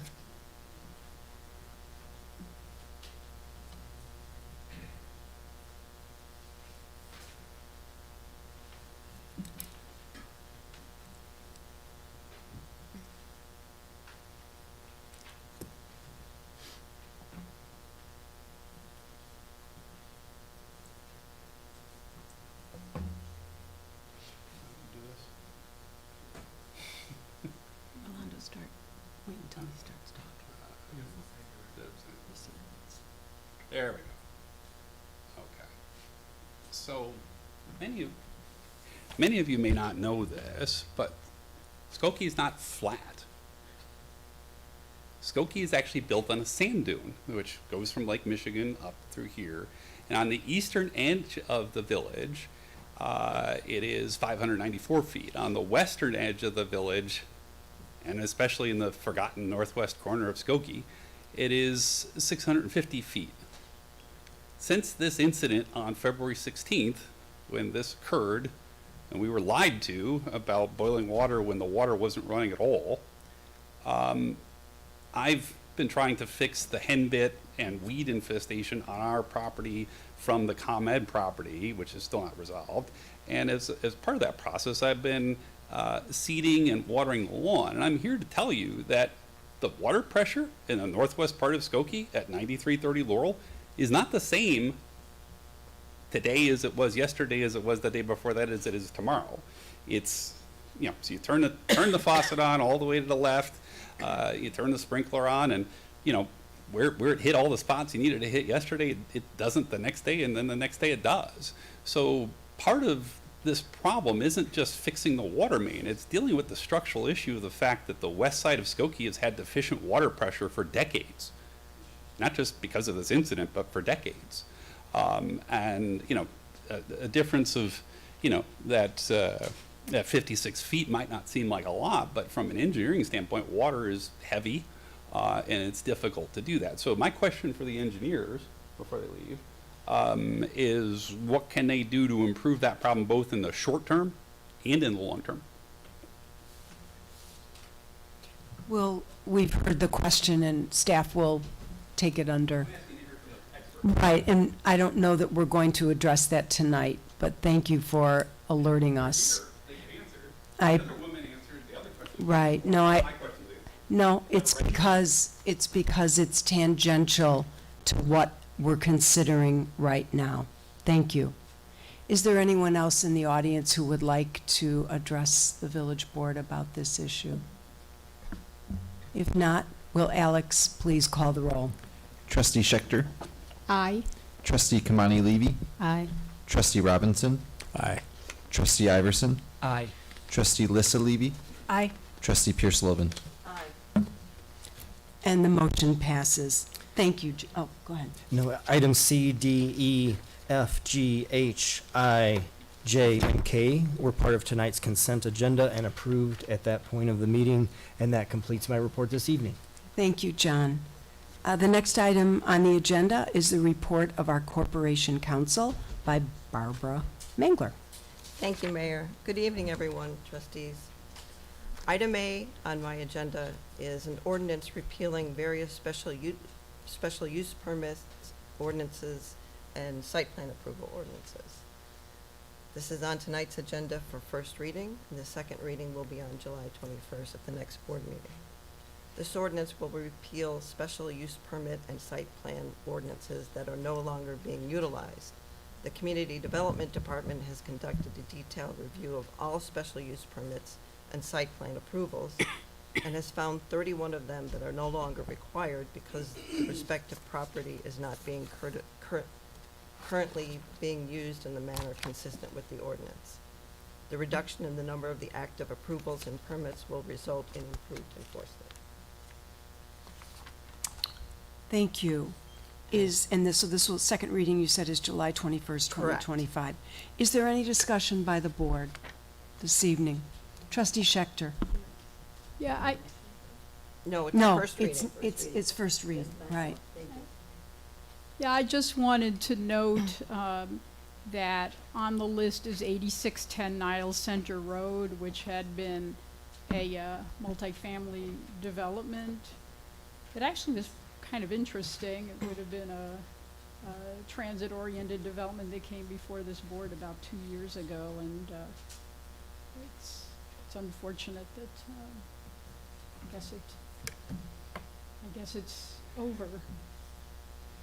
I'm not sure what the status is on that, and I don't know if the They developer- didn't, I believe they did not apply for permits within the required amount of time. Our Community Development Director, Johanna Neiden, is approaching. But yes, you're right, transit-oriented development is something Right. that we encourage, and it's a good thing in our community. Johanna? Good evening, Johanna Neiden, Community Development Director. The developer very much wanted to move forward with this project. However, the costs for the construction as well as the materials and the challenging development environment just didn't make this possible right now. So the property owner is continuing to work with other developers that may be interested in doing something similar, but they would have to come back through our process. Thank you, Johanna. Any other comments by the board? Okay, we'll hear this again for a second time on July 20, at our next meeting. Item B is a status update on the property at 4930 Oakton Street. The last time a public update was given was at the May 5th board meeting. Since that time, on June 4th, the arbitration panel from the American Arbitration Association has allowed the subject parties 3 months for discovery. The discovery process will include written briefs by all parties and responses to those briefs to be submitted to the arbitration panel. There will be oral arguments, and I just found out today that the date set for oral argument is October 15th. These arguments will determine the status of the priority of the liens that are in question. And that determination will be made by the arbitration panel. Once they've made that determination, the arbitration panel will set a date for arbitration going forward. On June 12th, there was a status hearing before the court on the mechanics lien cases, which are the subject of the arbitration, and the mortgage foreclosure action that was filed in February by Excalibur. All these cases have been consolidated. The court was updated as to the developments with regard to the arbitration panel and has ordered that the cases be continued until November 6th for status and the results from the arbitration panel. Thank you. Appreciate that update. We all remain frustrated at the stall in this project. This litigation has to play out, but rest assured that it is something that we talk about daily. So I want the community to know that this is top of mind, and we will continue regular reports to the community. Any discussion by the board? Okay. Thank you, Barb. That concludes my report. Thank you. We will now go to the next item on the agenda is the modified review report by Plan Commission Chairman Paul Luke. And I see Johanna approaching as well. Excuse me, Mayor. Yes. Actually, it's unfinished business, new business, right? Oh, I'm sorry. Unfinished business. I don't know of any unfinished business. For new business, is it possible to, I had something that I wanted to say. Sure. Can we,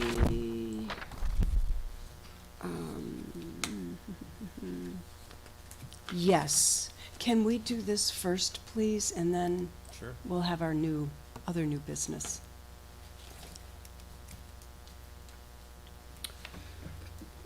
Good evening, Madam Mayor and the Board of Trustees. This is case 2025-02M.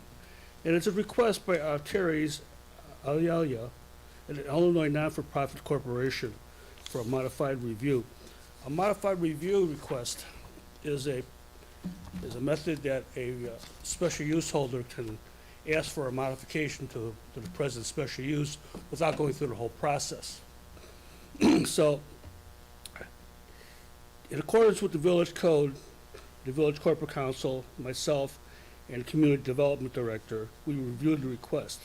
It is our opinion that the modification to the site is in substantial compliance with the intent of the original site plan approval and special use permit ordinances. The village received a request from Terry's Alialia, a Illinois non-for-profit corporation, at the above listed address, which is 3112 through 3426 Toohey Avenue.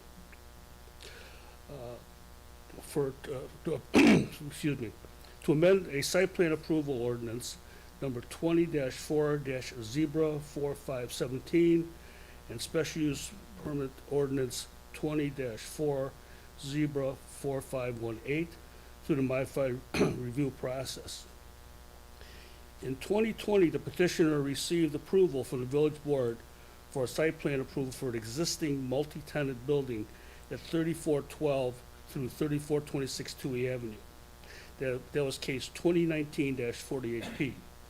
and also received approval for a special use permit to establish a civic, social, and fraternal organization at 3412 2A Avenue. That was case 2019-50P.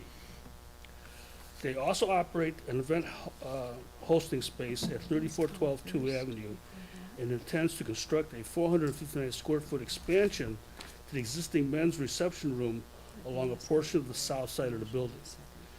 The addition will measure 6 feet by 10 inches width and 71 feet by 6 in length and have a height of 12 feet 11 inches. No other modifications are proposed to be made by the petitioner in the building of this site. So board approval is required for this modified review. Thank you. I would ask for, as we've been doing this evening, I'd ask for a motion to concur with the modified review case 2025-02M, and then we'll proceed with our comments from the board and the public. Trustee Pierce-Slovan moved. Is there a second? Trustee Lissa-Levy, thank you. Any discussion from the board? Questions? Yes, Trustee Lissa-Levy. So in reading through the public comments today for this plan, I'm wondering if I'm in think- the wrong plan. No, it's the other one. It's the other one. I'm sorry. Never mind. I have nothing. Okay. Yes, please, Trustee Pierce-Slovan. Here.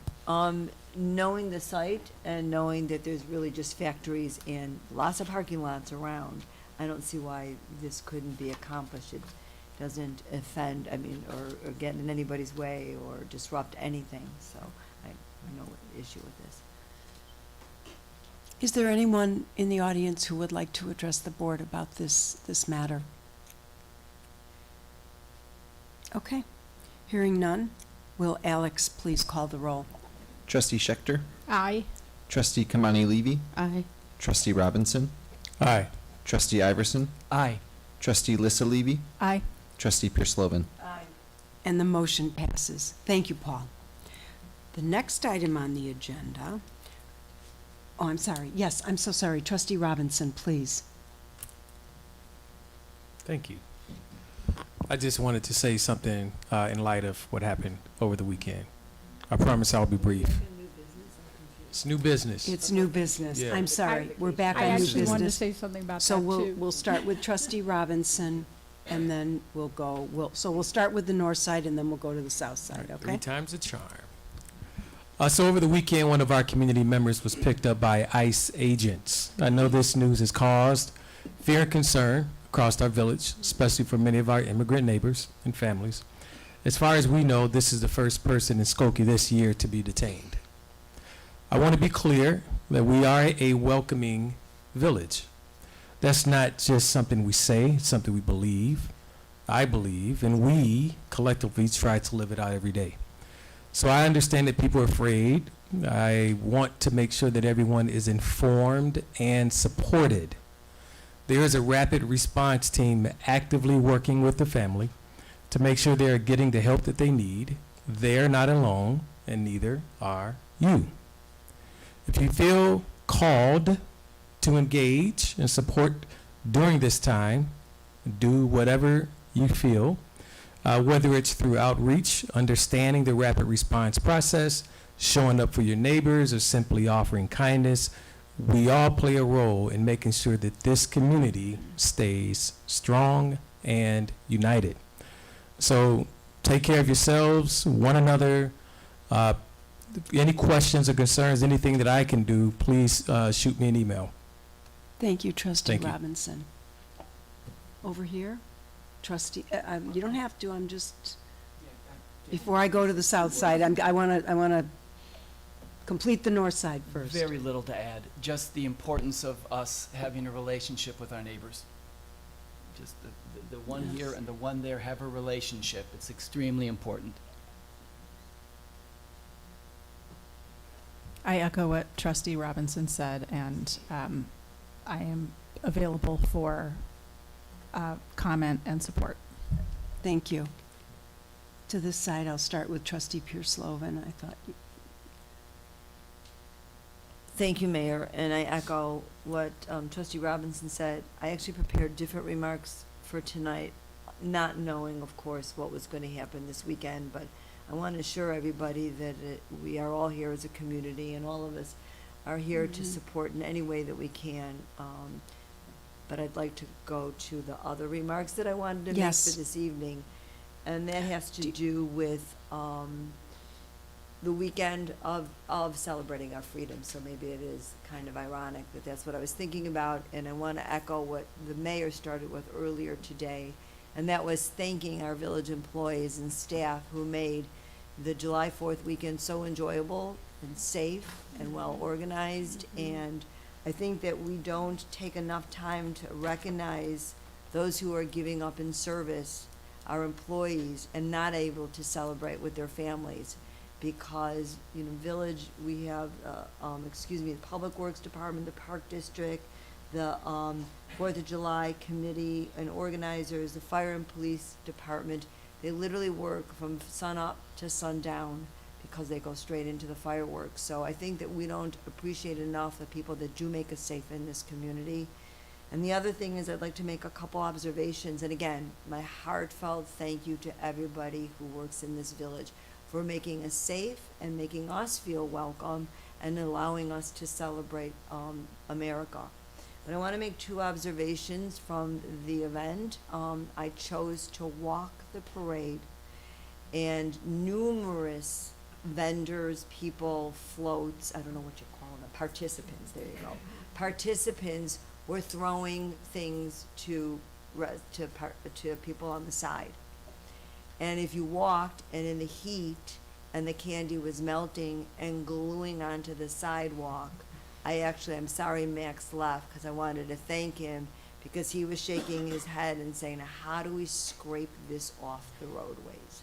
So I think we have to, in planning in the future, say no throwing, because I was getting stuck on candy while walking. It was gross, and I hate for the people that have to clean it up. It's unfair to them as well. I think that that's one of the comments. And the other thing is it's a consequence that we don't think about, but we have those, what are they called? The gun salute? They're blanks. I know they're blanks. I have to tell you how many people, when walking, because I couldn't see them coming around the corner, were doing this like it was Highland Park. We cannot, in my opinion, have anything that sounds like a gun. Those were guns going off. And people were like, should we duck? I said, no, they're coming. It's not anymore the world that we live in. Can we have that kind of participation, in my opinion? Thank you, Trustee Pure-Slovan. Thank you. Trustee Schechter. Actually, I want to second Trustee Pure-Slovan about that gun. Yeah, I didn't expect that, and I absolutely agree. I don't think that has any place in our village. So Well, thank you for bringing that We'll up. relay that to the 4th of July parade committee. I also wholeheartedly agree. But I wanted to thank you, Mayor, for your comments on ICE, and thank you, Trustee Robinson, because for that statement and bringing it up and allowing all of us to speak and share our care and support for everybody in this village. The main thing that I wanted to add is just a couple of things. Trustee Robinson mentioned a rapid response team.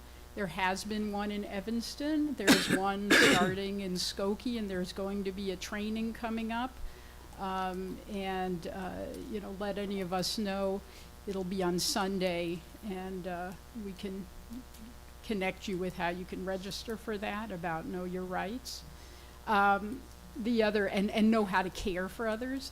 The other piece too, which I had actually mentioned to Village Manager Lockerbie, is, we have that welcoming community ordinance, but what does it mean to affirmatively put that into practice? And I had just suggested that maybe that's something to be considered by our Human Relations Commission. John had mentioned that to me, and I concur, so we will communicate that to the chair of our Human Relations Commission, Maria Monastero Bueno. Thank you, Trustee Schechter. Trustee Kimani Levy. Last but not least, thank you, Trustee Pure-Slovan, for recognizing the village and all that they do for the 4th of July parade. I was a little nervous myself. I have two small children that rode in the parade with me, and I wanted to commend all of the staff, the fire, police department, because they did an excellent job keeping us safe and definitely putting me at ease. But to pivot, thank you, Trustee Robinson, for bringing up what happened over the weekend. And as a naturalized citizen myself, it really hit home for me because this is what I lived. Going back and forth from U of I to downtown, doing my interviews, you know, taking the Constitution test several times. That was my life, going back and forth, navigating a very long process towards citizenship. So it's definitely a challenge that requires resilience and focus. And with Skokie being such a diverse community, I'm trying not to get emotional here. It's okay if you do. It's just very unsettling. And to this entire panel, you know, the village does support our neighbors, and we don't like to see anything like this happen. So, and I want to put it out there that not all immigrants are bad people. Many of them, like myself, are your neighbors, co-workers, friends that we work with, we work hard, and we contribute positively to this community. So this is what we call home, and we obviously want to feel safe. So moments like this are the times that offer us meaningful opportunity to demonstrate empathy and consider that, you know, this is a shared humanity. So thank you very much for. Thank you. And thank you for your very swift response to the mayor and Trustee Levy. Yeah. Thank you. Thanks to everyone. The sentiments expressed by all of us here really reflect the community and what I know many of us heard from the community over the weekend. Now it's time for the Plan Commission report for cases related. I'm sorry, we will have public comment at the end. We'll have public comment at the end. Thank you. Our Plan Commission report, related cases related to 7852 Lincoln Avenue, Yes, presented by Chairperson Paul Luke. I have three cases that are related. Case 2024-30P, which is the site plan approval. Case 2432P, which is a special use for religious assembly. And case 2024-34P, special use for dormitory use. And I'll just give you an overview of the three cases collectively and remind you that each case needs to be voted on separately. Before I proceed, I want to read this into the record. This is a legal reference. The Religious Land Use and Institutionalized Persons Act, which I will call the Act in this is a federal law passed in the year 2000 that grants certain land use protections to religious organizations of all faiths regarding land use decisions made at the local government level. The Act precludes local governments from substantially burdening the religious exercise of houses of worship, and requires that houses of worship be treated equally compared to similarly situated land uses. And this is the law that the village is bound, you know, within the four corners of the law. So I will proceed. At the February 20th meeting of the Plan Commission, we reviewed a request by Dharma Drum Mountain Buddhist Association of Chicago chapter for a site plan approval and two special use permits for a three-story building that contains a religious assembly use and 17 dormitory rooms along with surface parking at 7852 Lincoln Avenue in an NX neighborhood mixed-use district. No zoning relief was requested. Site plan approval is required for the proposed building height of 33 feet 2 inches, as it is above the 25-foot base height permitted by right in an NX neighborhood mixed-use district. The proposed height of 33 feet 2 inches is consistent with adjacent structures along the corridor and remains below the the 45-foot maximum building height permitted under site plan approval in the NX neighborhood mixed-use district. The Plan Commission discussed the proposed conditions related to the number of visiting teacher retreats and the requirements for a special event application. Commissioners asked questions about the weekend retreats, special event permitted for Abbott visits, off-street parking requirements and agreements, neighborhood permit parking, and for confirmation of the conditions limiting the frequency of retreats and Abbott visits. The petitioner reiterated that the proposed dormitory would only be used in conjunction with Abbott visits and the meditation retreats, and that the combined use of the dormitory for such events would not exceed 6 times per year in response to public comment. Interested parties. Legal notice was properly posted, advertised, and delivered to all property owners within the set guidelines of the property. The petitioner had a neighborhood watch outreach meeting on December 19th at the Skokie Public Library to engage the residents, answer questions, and address concerns prior to the Plan Commission meeting. Public comments were provided in writing to the Commission and made at the meeting by multiple residents, including concerns over the adequacy of the site for the proposed building, regarding off-street parking determinations, a neighborhood safety and security, and the loss of property taxes revenue to the village. One resident spoke in support of the proposed site. At the June 11th meeting of the Parents Commission, they issued a certificate of appropriateness, which was granted, well, again, June 15th. So the Plan Commission concurred with staff's recommendation to grant site use plan approval and special use permits for the religious assembly and dormitory use subject to attached conditions. Thank you. I think what I'd like to do is to have a discussion before we have the motion and second, because there are 3 different components. So I think just to kind of keep the meeting moving smoother, I'd like to go ahead and start with the discussion. So we'll begin. Who would like to ask questions of Mr. Luke or Johanna Nyden? Trustee Pierce-Lovan. Thank you. Oops. Thank you, Mayor. I want to make it extremely clear that I have no objections to a religious site, no objections to religious assembly, and it looks like this is a beautiful plan with the landscaping, etc. So my comments have nothing to do against any religion. The concern that I have about this is not the religious assembly use, but the dormitory. I think that there's been a lot of discussion about it, that it exceeds the height required in the village. And neighbors, of course, are concerned about that, but also I'd like to know why we are allowing this variation.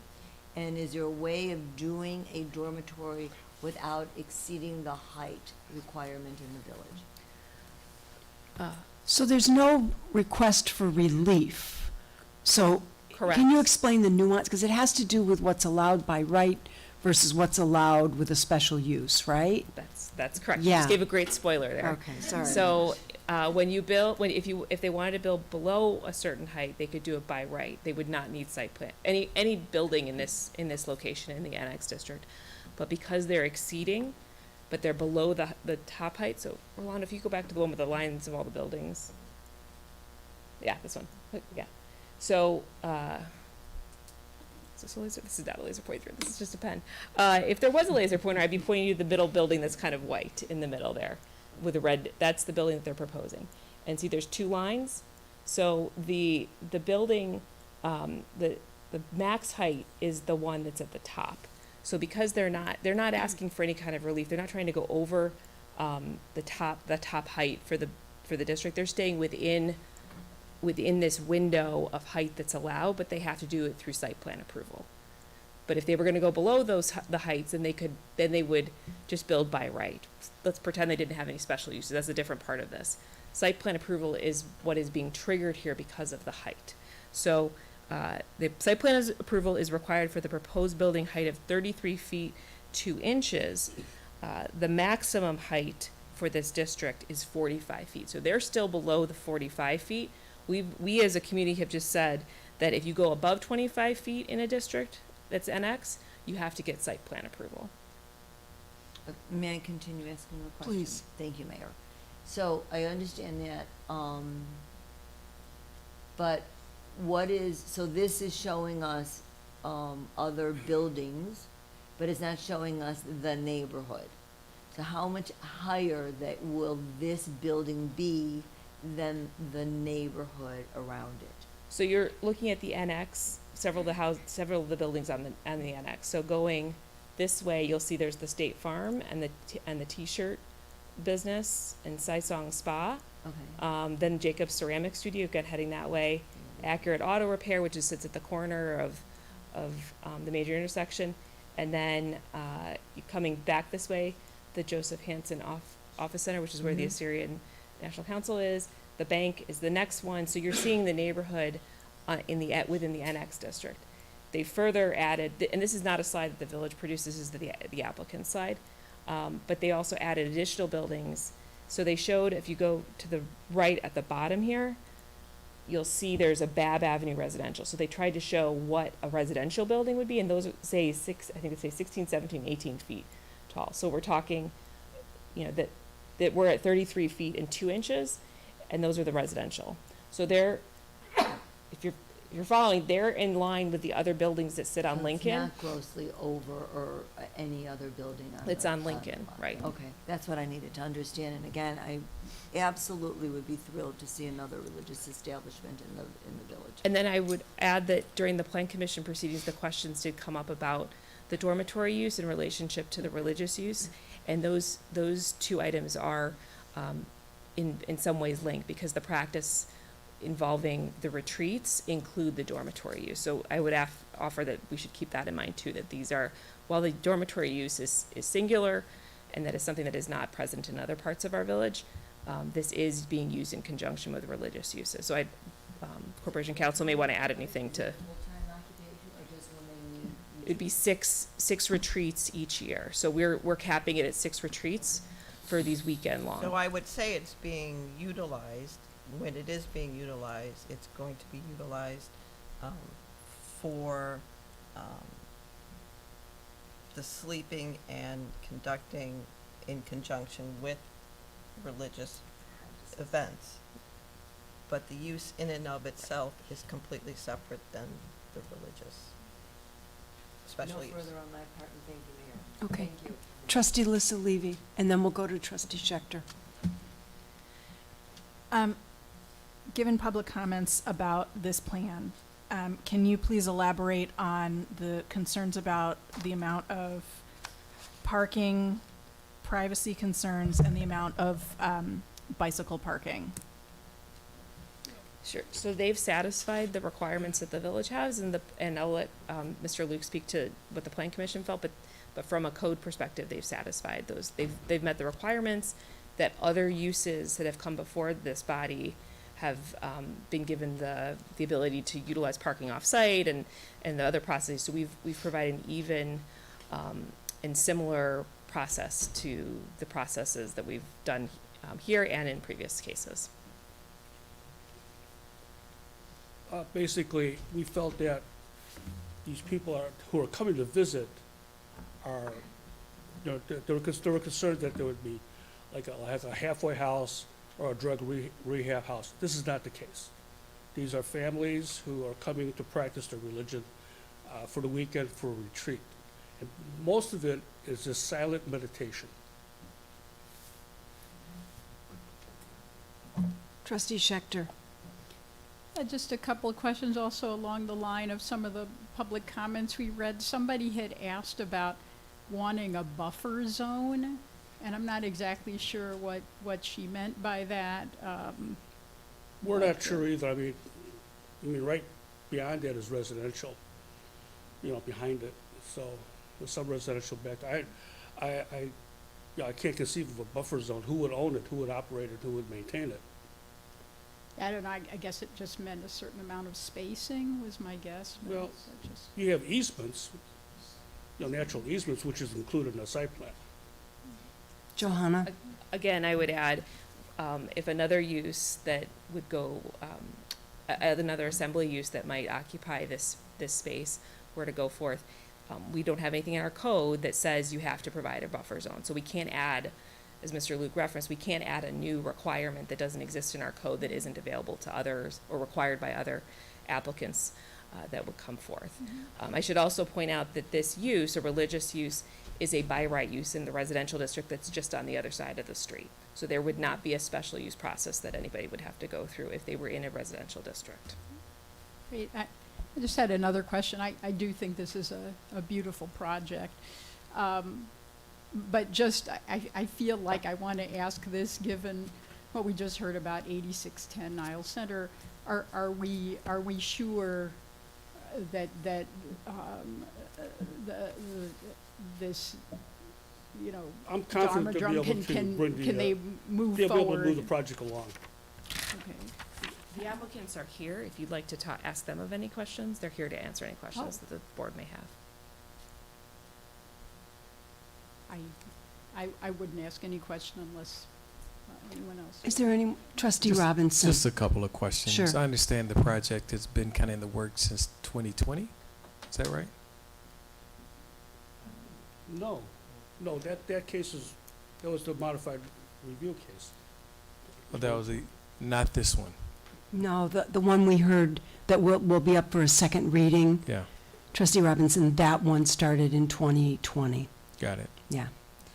So as far as just kind of mitigating factors, just to help the neighbors with this buffer zone, I know it's not mandated or required by our ordinances, but is there an opportunity to kind of have an agreement or, with the neighbors of what other things can do to mitigate other concerns? Well, So I would say, as Johanna has pointed out before, we can't ask the applicant Sure. to do something that we wouldn't have any other applicant to do in the same situation.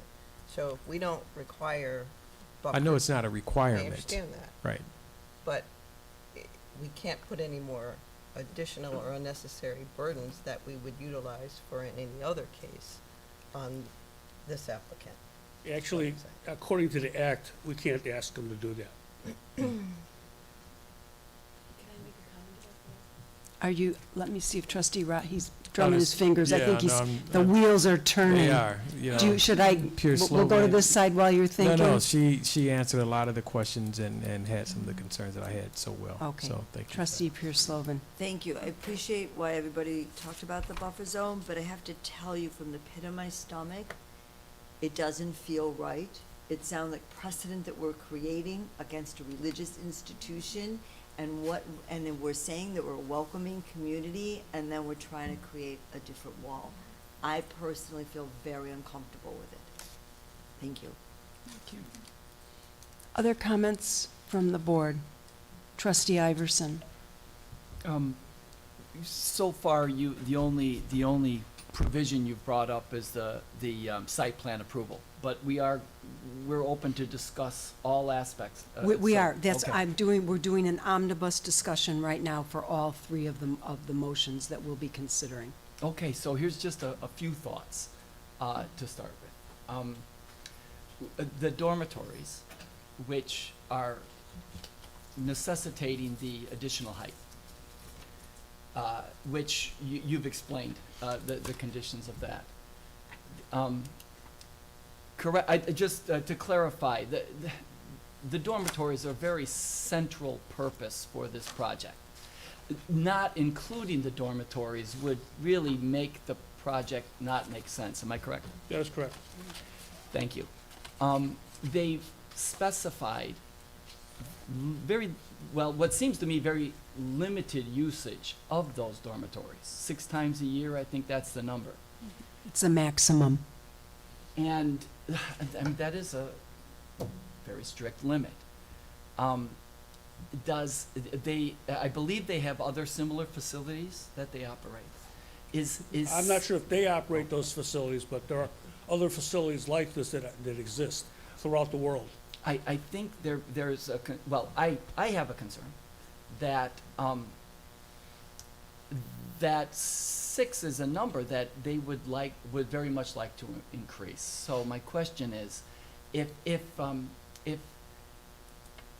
they should inadvertently or in any way exceed that number.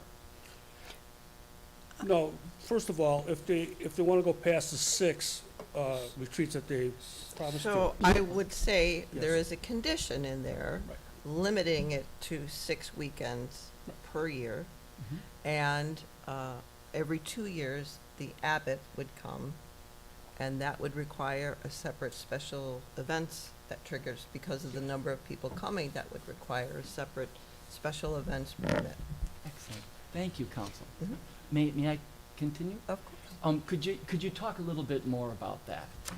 If in fact that condition or any of the other conditions which are laid out in this approval, if those conditions are violated, how are those violations exposed, and then how do the steps proceed to deal with it? So, as Johanna, I'm sure, can verify, we do not monitor every single special use or site plan approval on a daily, weekly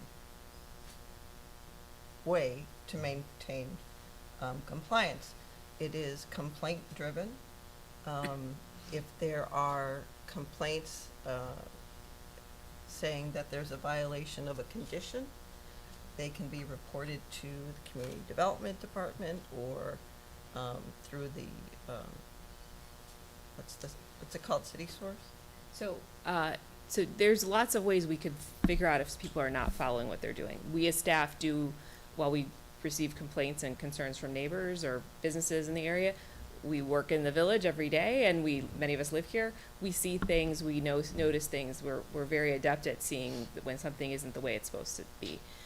So then we would receive a complaint either internal to our organization or from the public, and we would investigate it, and we would ask the land user what is happening. We try to better understand the problem, and if that is so the case, and we'd after investigation, we would write what's called a notice of violation and say, here, we've noticed that this is what you have been doing that is not in compliance with the adopted ordinance. If that is so, what occurs here, and then you have a period of time to cure it. You cannot do this, you have to do this, X, Y, Z. We would lay out how you cure it.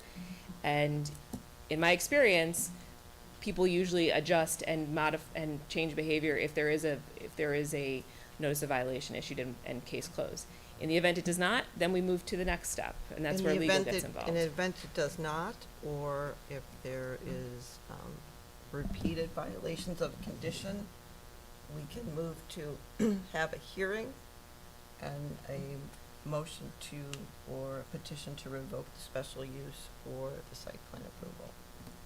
I can tell you that's never been done in the 25 years that I've been here. Thank you, Counsel. I have a question for the petitioner. I believe that there is a public safety. Thank you. We'll give you a moment.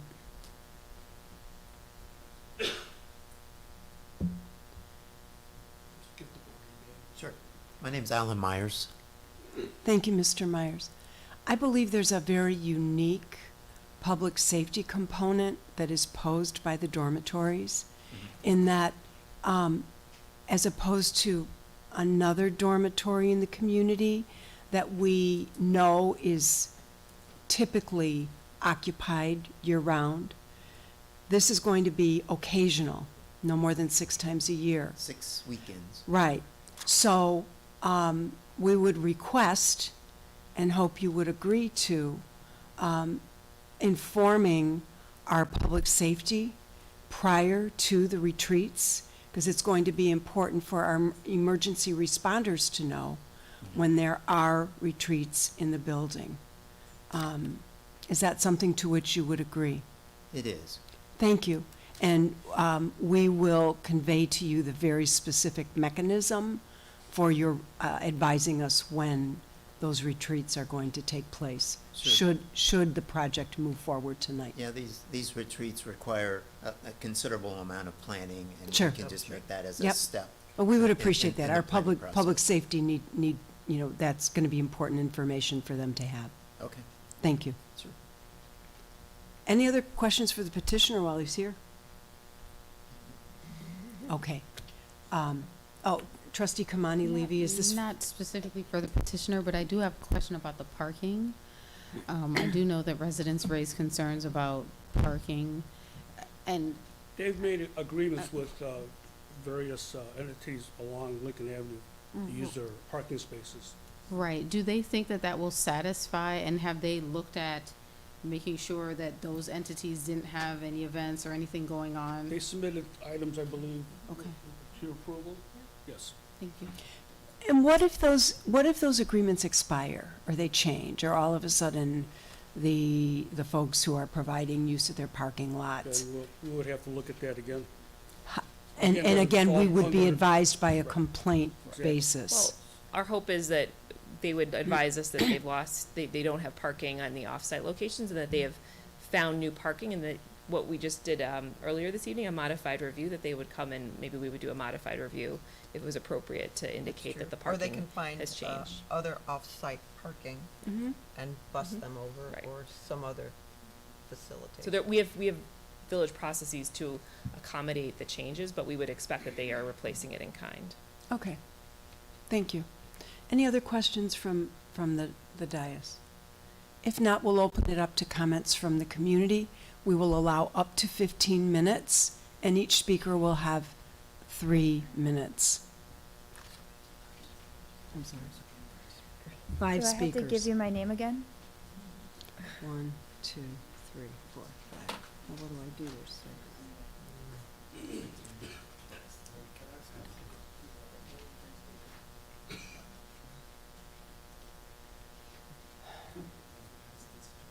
One moment. Do these correlate to a comment you're going to make? Okay, I'm sorry? Yeah, those are related to the comment that we made. Okay. So our plan is to allow up to 5 comments from the neighbors.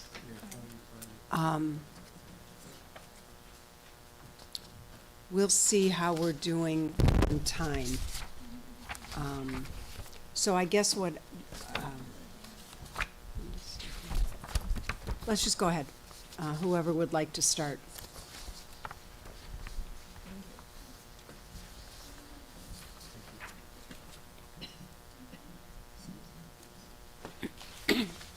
And again, each speaker will have precisely 3 minutes. So first of all, congratulations on your election. My name is Nadia Vasil. I am a resident of Bob Avenue. I am within half mile of the proposed project. So I would like to start from saying that I am also the owner of the Holy Land in Medjugorje, where we collect 40,000 people coming each year. So the religious, we're not against it. We're going to Catholic school. Every single window at my house faces some kind of church. So what I would try to raise here, some concerns. Increasing traffic at Bab. So I just want to highlight that intersection Lincoln and Bab are super busy. This is we also have junior high at that intersection. Also, this is mixed use, so there is a body shop, there is condos who park their cars at that area. I just want to highlight the corner where they're planning to build this building, which is right here. Somebody was asking how is that close to the neighbor. Basically, it's just next door. The people will lose their privacy. They will be exposed, and plus the main concern we have here, this is actually the parking which I'm talking about. It's constantly busy. Here's a junior high. So you have imagination of what we're picturing here. The structure itself does not represent the Skokie. We really like the bank, which has Skokie representation, beautiful building, and a lot of parking lot. So at that area during the 4th of July, people put their nets, they played the games, and what I want to highlight, around us, around 4 churches. We would like to have some kind of playground for the kids. And the main concern is also the parking, the agreement, if you're gonna look into it. The parking agreement says 15 parking spaces. Leasing will be park cars at the premises 8 times a year. This agreement can be canceled by leaser within 3 months prior notice. So they do not have a stable contract for parking, so we assume Bob Avenue will be affected. And also by the staff report, it says 200 members, 10 of them running the most place. So imagine how much parking space you need. The classes will accommodate 5 to 30 people. I'm so sorry, but your time is up. I understand. I'm gonna use 3 minutes from my son. Can I? No, I'm going to defer to our corporation counsel. No. Okay. Just If you have through- documents, you're free to. I did share some. I just Okay. wanted to highlight the one point. Thank you. It said No, I'm so sorry. dormitories. Your time is up. We'll have to let the next. Then- Miss, I'm so sorry. I We understand. are very, very carefully allowing. I'm going to have to ask you to leave the podium. Thank you so much. Our next speaker, please. Before we get started, I'd like to pass this on.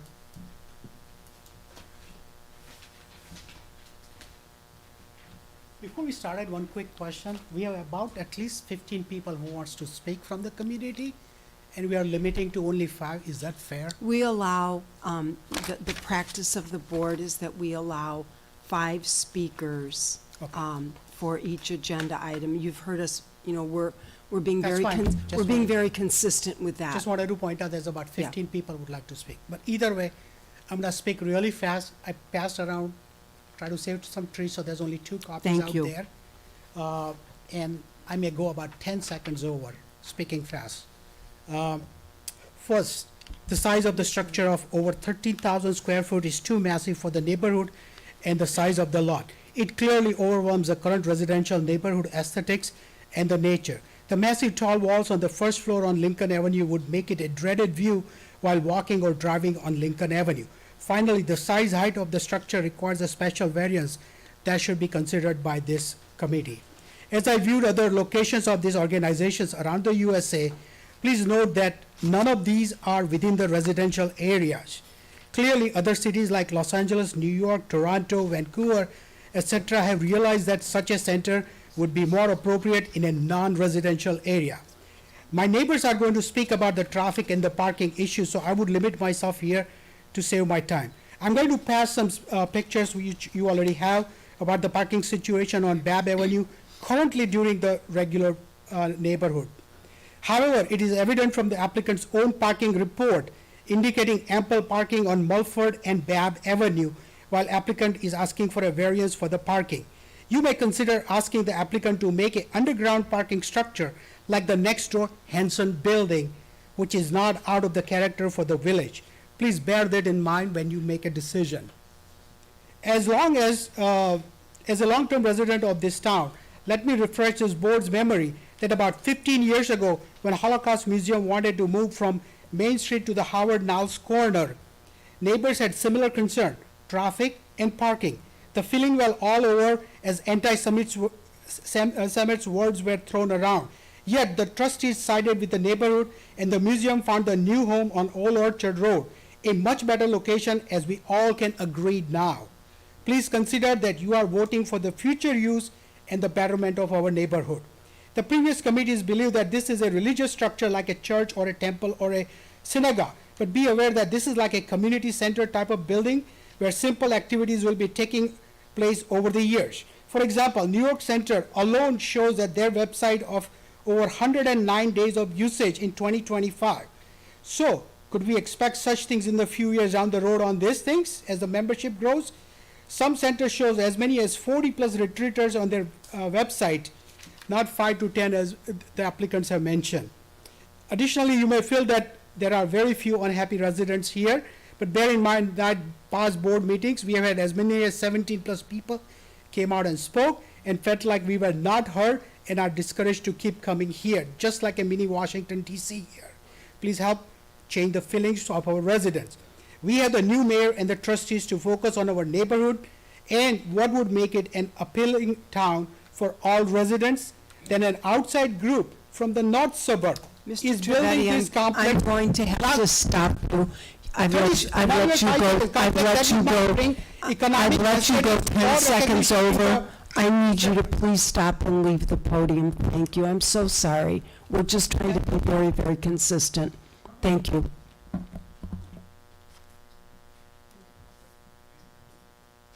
Thank you. Hi, good evening. My name is Lilia Kim. I am the one who asked for the buffer zone, and this is the document why I'm asking for it. I will be reading because English is my second language, and I want to make sure my words are understood clearly. I've attended every commission meeting, the Plan Commission, the Appearance Commission, and have respectfully tried to express my concerns. But each time I felt completely ignored. The adjustments made were minimal. I know everyone wants to go home, but what you decide, we will live with for the rest of our lives. This is a country of free speech, and I have the right to speak. I feel disrespected and discriminated against.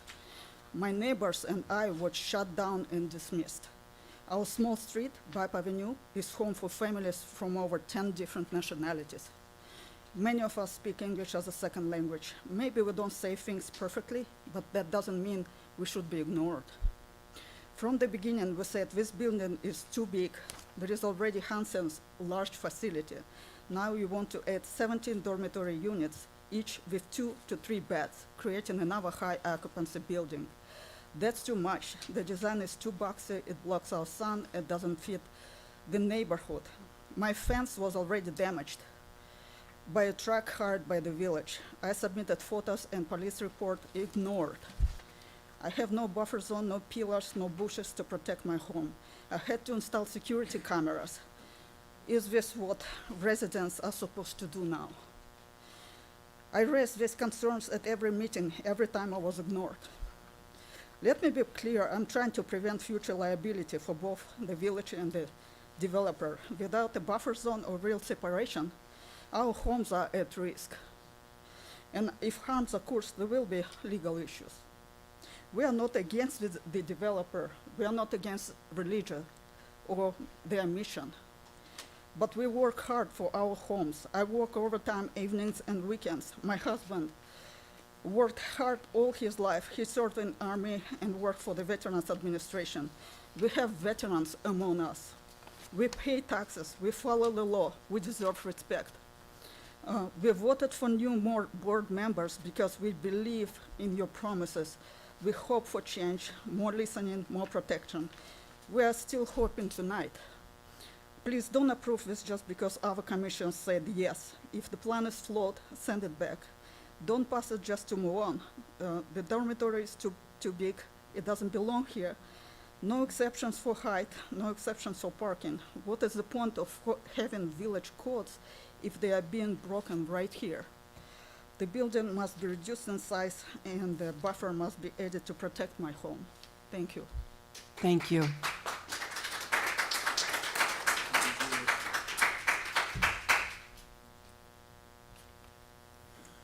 My name is Ron Blumenfeld, 5133 Mulford. We're at the end of BAB at that location. I feel they've done a very good job of confusing people.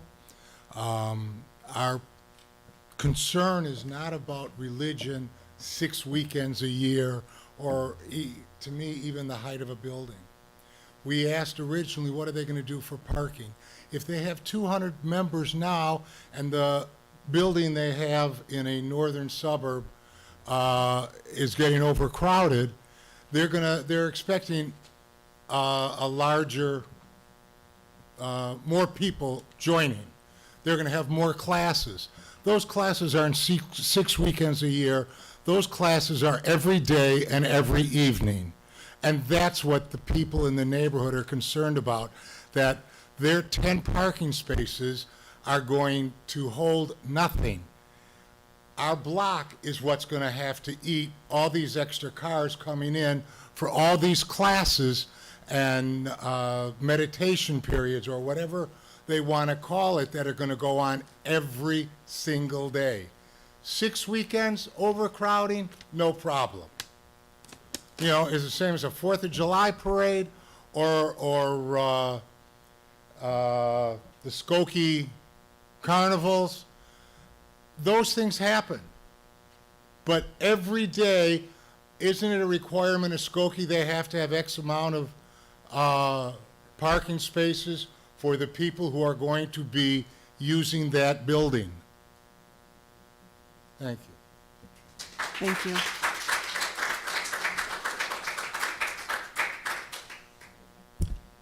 My name is David Dalka. I drive past Niles Center and Lincoln every day, and I'm very interested in this issue because that light is already antiquated, doesn't have traffic sensors. This neighborhood is already the most densely traveled and parked in all of Skokie. But my real comment here is that many of the previous people that spoke talked about that the board is focusing on the wrong issue, the dormitory. I agree. The issue here is the nightmare of traffic that will turn Lincoln Avenue into gridlock. I used to live in a neighborhood in Chicago at Roscoe and Sheffield. Down the block from me, one of these places opened. It was described as a serene sanctuary. These people came with dozens of cars, double and triple parked them, blocking the entire street. When the alderman tried to create a solution for a parking lot to pay for them, half of them didn't pay the woman and loitered on her property.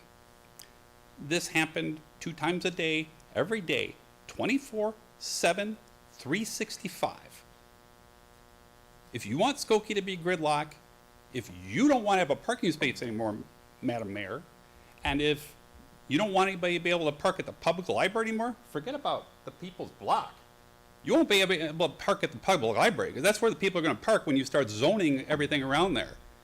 You're going to destroy this city if you vote for this stupidity because there isn't a proper traffic study. There isn't a proper looking at the parking, and I've been through this. Don't make the same mistake. I yield the balance of my time to any speaker that would like it.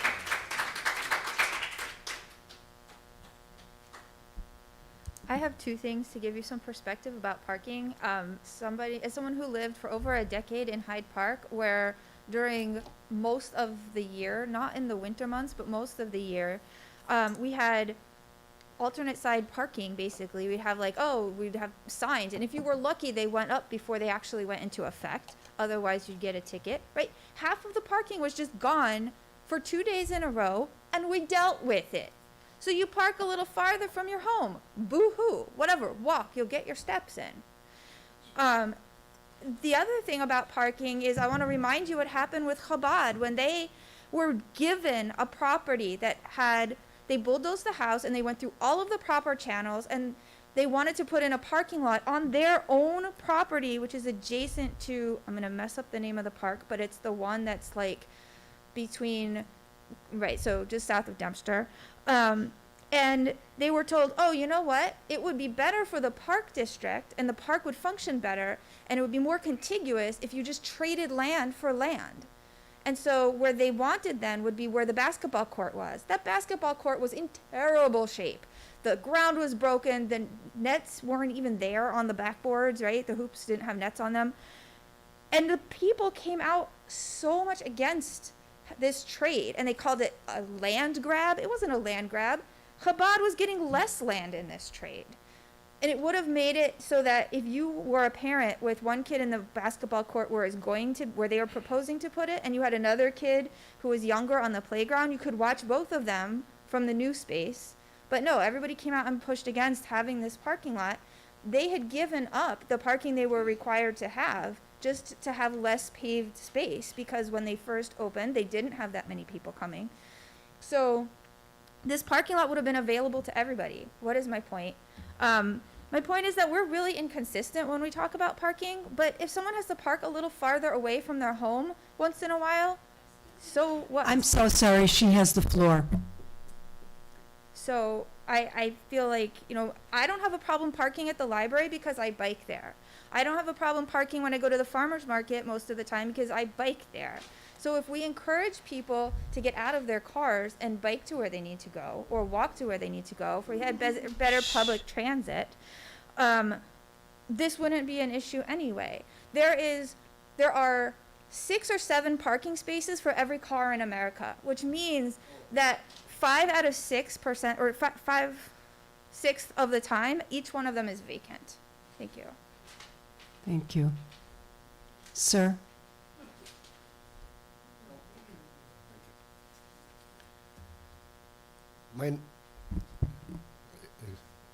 We will need your name. Yes. Good evening, members of the village board. My name is James Kim.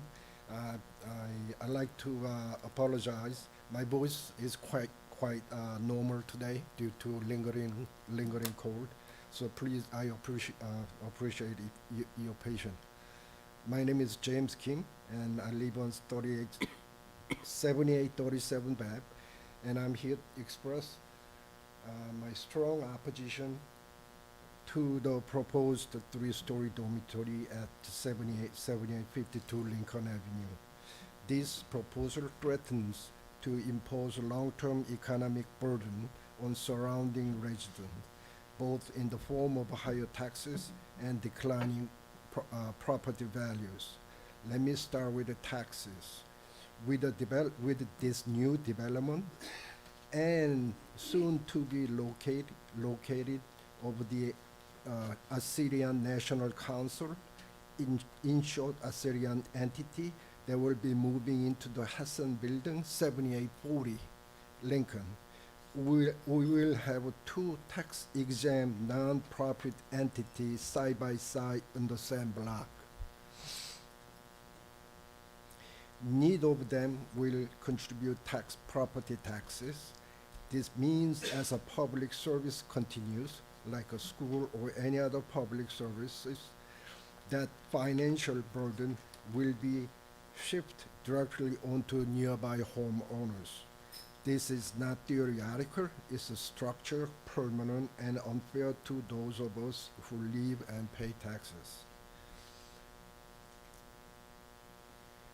I also want you to know that I will gather signature from around 40 households that I passed that to you,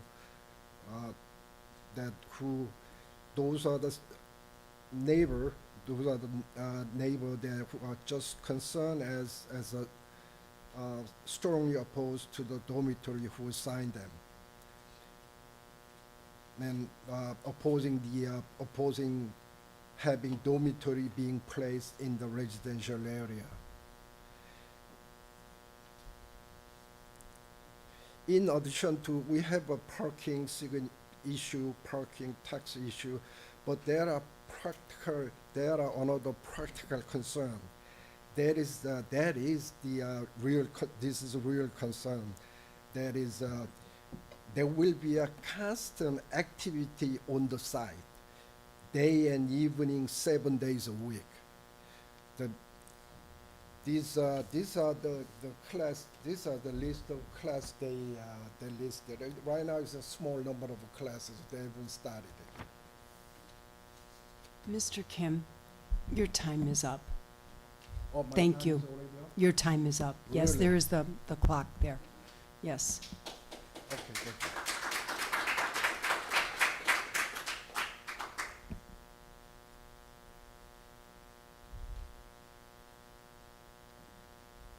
Hi, I'm Emmy Yamauchi, resident of Skokie. I just wanted to confirm 2 things. One, this is a valid 501c3 religious organization. Let's stop the clock. I need to defer to someone here. Johanna, Paul, Or the petitioner. or the petitioner?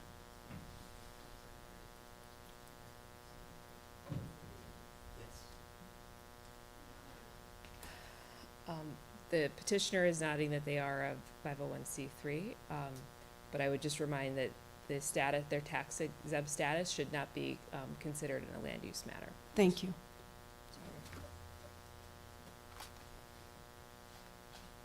We'll start the clock again. Okay, well, I'm just wondering if they are a valid nonprofit. Secondly, you had mentioned, well, the Plan Commission had mentioned that they had enough money to move forward with this project.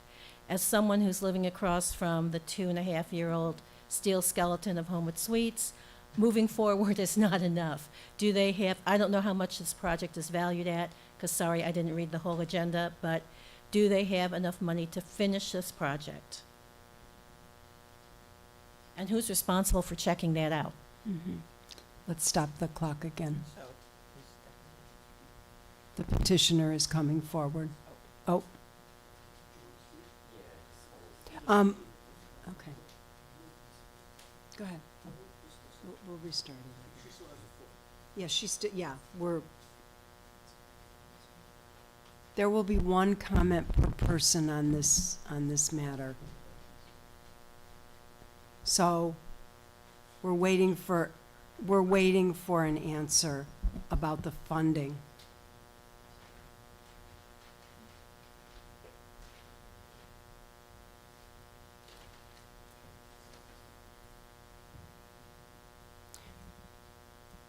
Will the petitioner please approach? We need to keep the meeting moving along. I'm Thank sorry, you. to not hold anything up. No, that's okay. You're certainly within bounds. We just need an answer to the question. Alan Myers again. Yes. So the pending approval, we want at that point we will begin the construction process with first we have to find our general contractor and we have to move forward with that. So it's a matter of do we have, if the question is, do we have the funds to move forward? That answer is yes. Okay. No, my question is, do you have the funds to complete it? To complete the project. We will not start the project until we have the funds to complete it. Okay. Thank you.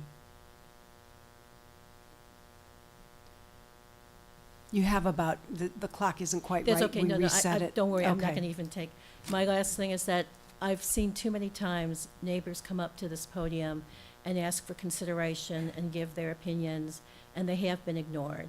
I don't have a horse in this race because I'm not in this neighborhood, but I do feel that the neighbors should be listened to. They have to live with it day in and day out. Thank you. Thank you. Hi, good Sir. evening. Hi, my name is Tony Vasil. I live right on Babb Avenue there. Parking is a concern, but also I think safety. When we cross the street there, it's very difficult to cross the street there. We usually have to wait quite a while. And even in the mornings, when the school is opening, they do have a crossing guard there, which does help. But I just feel like it's just not going to be, it's going to be very busy there. And then also the light on the corner on Lincoln and Oakton there, you know, just when you have time, seems like, to cross, then, you know, it's just very dangerous, I feel like. And, you know, we're not against your religion, has nothing to do with this. For us, you know, it's just that spot. It's not going to be good. It's not going to be good. And, you know, you mentioned 8610 Niles Center. I grew up right there in Conrad. You know, it's very sad that it closed down. I think that would be like, they have huge land, huge parking. It's got 2 parking lots. You know, a lot of apartment buildings, big buildings there. This would fit perfect there. Here, not just safety, but also it's just for our houses, for the neighbors' houses, especially the ones that are directly across the alley, which is like just feet away. I really feel for them. So please, just think of us residents, pay taxes, pay a lot of taxes here, you know. Sorry, I'm getting emotional, but, you know, It's okay. This is our home. I just purchased not even a year ago, so I plan on raising my 3 boys here. Thank you. Thank you.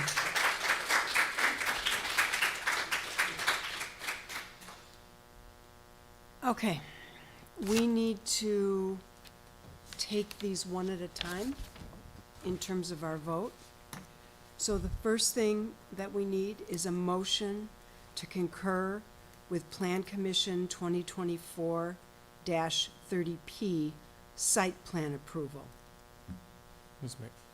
Mayor, just right before we do this, I'm sorry, I hope I'm not out of line. But I know there was some, one of the speakers referred to the residents or the folks who wants to come as these people. That just it kind of struck a chord with me. I just want to name it, honor it, and people deserve to do what they want to do, practice whatever they want to. I just wanted to name it. We have to be more inclusive, and not other. To me, it was an othered statement. Thank you, Trustee Robinson. So public comment has concluded. Thank you. So again, a motion to concur with Plan Commission 2024-30P site plan approval. Is there a motion? I'm sorry, Mayor Tennis, is there an opportunity to ask more questions? Or is this? Let's or go we ahead. do the So motion what I'd and like to do then then, the let's discussion? make the motion on this. So again, remember, we're considering 3 different things: site plan approval, special use permit, and then finally the dormitory use. So if there are questions, just like we've done in other agenda items that pertain to the individual motions, let's do it that way. So, is there a motion? A motion to concur, I'll repeat it for a 3rd time, with the Plan Commission 2024-3P site plan approval. 30P, I'm sorry. Thank you, Trustee Pure-Slovan. Is there a second? Trustee Robinson, thank you. Is there discussion on this motion? So I have a question. You'll have to tell me that it doesn't belong to Go ahead, this and motion. Trustee, and Okay. Corporation Counsel Mangler will. So, chime in. with regard to, because I did hear what people had to say, and I think we all did, with regard to parking, is it possible to create permit parking for residents in that area? We had, so please, so we had spoken, I had actually spoken to a couple of individuals on the block, and what I was told was they do not want that because it's an inconvenience to them to have to get the stickers, and more importantly, to get stickers for their guests, as is required in permit parking areas. Trustee Pure-Slovan. Thank you, Mayor. As I read the site plan in terms of parking, I think that arrangements were made that after 5 o'clock, the parking lot by the bank, et cetera, can be used for this site, correct? I'm 90.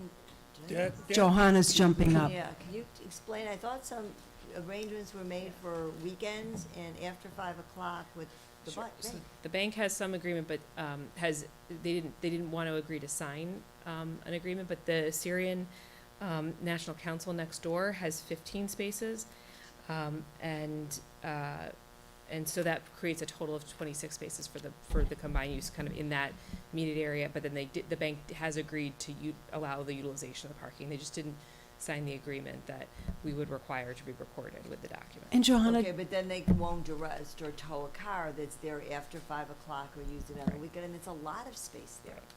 Thank you. Johanna, would you please clarify that those spaces at the Assyrian National Council are available anytime that the council is not open. Is that correct? Correct.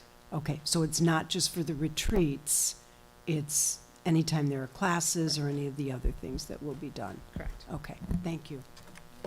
Also, I'm going to ask, please, we are trying our best up here to concentrate and focus, and the continued distractions from the audience are really not helpful.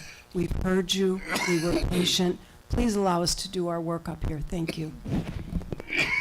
I would just like the petitioner to answer something that we heard a number of residents mention about, 200 people potentially coming. I just wanted to get a little clarity on that. I think that was in the submittal for the, we'll need you to go to the podium so the microphone can record your answer. Yeah, so in terms of the number 200, that would be on a mailing list. In terms of people that are attending classes, it's it's generally about 10. So we would have a Tai Chi class, we'd have a yoga class, we have Sunday morning meditation, which is it's 10 people maybe, 10, 12 people. Sunday afternoon there is a Chinese chanting group, which is about 6 or 7. So in those cases, the number is less than, say, 15 in practically all of those cases. The number 200 was used also in the event of a potential abbot visit. I've been practicing at the center since for 5 or 6 years. The abbot has not come in that period of time. So that would be on that 2-year schedule where on every 2 years we could get approval for an abbot, but at this point the 200 would be a very, very infrequent number or event. Thank you. Would you, if it's not a bother, could I trouble you to stay, either there in one of these seats right here, just in case we need you again? Thank you. Any other questions from the board? Trustee Lissa Levy.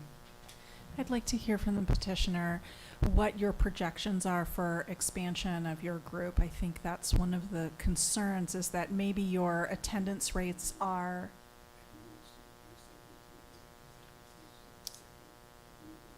Sir,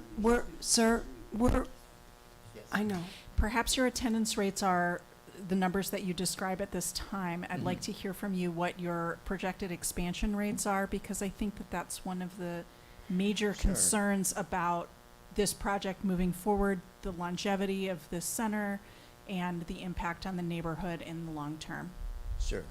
So in terms of projections, we're thinking in the near term that say the Sunday morning meditation group would not grow more than, say, 25 people. Is kind of that is a number that we would see in other centers where there are where they're again pooling from a large metropolitan area where you would have maybe 20, 25 people for a Sunday morning meditation. Trustee Kamani Levy. Okay, it feels like the numbers from what you're stating are low. Why then is there a need to have such a large facility? I'm sorry, folks.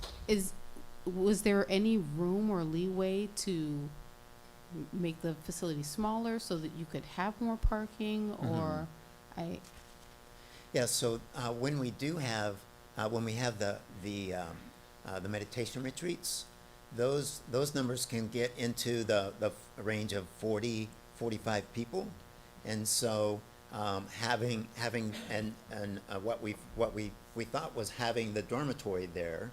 Again, that's 17. That's just 17 rooms, and it would be two attendees per dormitory room. So we would at least have accommodations for say 34 people for the meditation retreat. And may I ask one more question? Of course.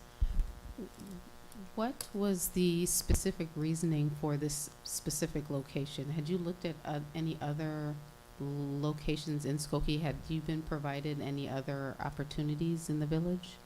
So the reason for that particular location is that it is an existing Zen center, or it had been an existing Zen center that then sold their property. So we bought the property from them. As an existing Zen center, we thought that that it would be a place that would be welcoming to another Zen centers, which is what we are. And the building next to it was a real estate broker, so we bought that building as well, just to give us some room to build ours. Are there other questions? Trustee Iverson?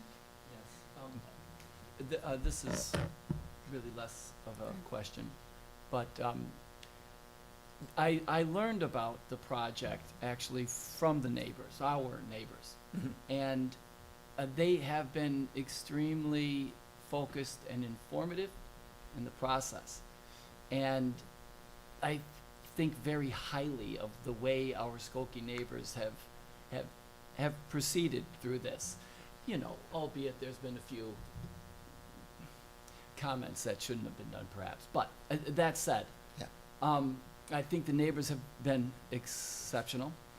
But I've also gotten to know the plan that you have laid out. And I admire it, and I think it's excellent.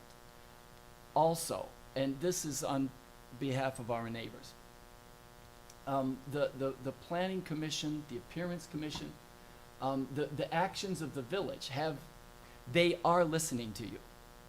It may not feel like they are, but I see them listening. And I see the results in the work that they produce.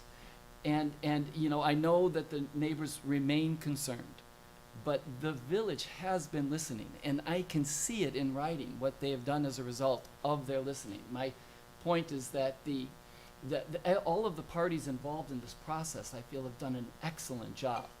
The goal here is for everyone to be happy with the results. And I feel like we've got an excellent opportunity to do that if we communicate, you know, as we have been. But I know that there's also been some miscommunication. Anyway, that's the statement I just wanted to make. I feel like everyone involved here has done an excellent job. And in response to that, we are certainly, our goal is to create an asset for the community. A welcoming center where people can come and learn about and practice Buddhism, and just a calm and welcoming place is our goal. Are there other questions from the board? Yes, Trustee Lissa Levy.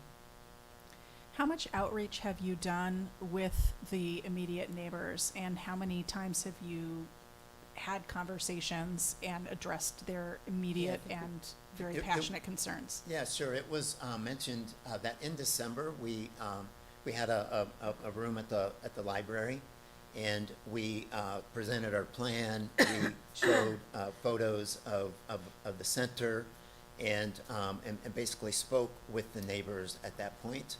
And through this process that we've been going through in terms of the Planning Commission, the Appearance Committee, and all that, we've tried to address those. There was thought about the building itself being too stark. We have opened that up. We have made accommodations in terms of the windows and the transparency, and just tried to. We added the Zen garden in the front. We've done a number of things to make it feel a little bit more welcoming and softer in appearance. But in hearing these concerns tonight, I can't imagine that these are new issues. So what resolution work, what mitigation work, what mediation work have you done with the neighbors thus far? So we haven't addressed, outside of the meeting in December, the mediation has been in terms of our trying to assure that there would be, that the parking issue would be taken care of. that I think there's a misconception that it's that there are 200 people coming to the center every weekend and that we're going to create a gridlock. I don't feel that that is an issue, and we've tried to convey the numbers of people that are in attendance to our events on a regular basis. And it's not it's not it's not like the building is in use 7 days a week, 365 days a year, as has been talked about here. It is you know, it is 3 or 4 nights during the week, and then on Sundays. So it's we've tried to present the information such that that there was concern about the dormitory and the safety of people that are around the neighborhood because of the people that would be in the dormitory. These are people that are coming for meditation retreats, and they're there to practice meditation, and so we don't really see much overlap. We wouldn't see any overlap there in terms of. And you have no plans to expand your class offerings, the times of day, I mean, your hours of operation, is that correct? At this point, there are no, and obviously that's something that we would have to go through the committee to have approved, but at this point, no. Trustee Schechter? Yeah, I just have a question. It's more for the village, because I heard the gentleman's comment in the back about the lack of crosswalks, and it is dangerous. I mean, there's a light there at Lincoln and what? Gallitz, well, Lincoln and Niles Center. And Niles Center, Right. and there's not another light until practically, you know, what, Howard Street. Howard, yeah. There really does, and I think that also speaks to the parking. It makes people want to park on that side of the street. I think people might be more inclined to go across, or it might be safer for children if we did something about the crosswalks, about some, you know, some safety measures. And then there's students, right? There's Lincoln Junior High, and there's Oakton Community College. Good comments. When Lincoln Junior High was being redeveloped, there was extensive conversations with the state. Lincoln Avenue in that area is a state roadway, and so they have very specific regulations that have to be met for certain safety measures. We can revisit those, but I think the junior high worked very hard to get everything in place that they could for the safety of the people crossing the street. Any other questions from the board?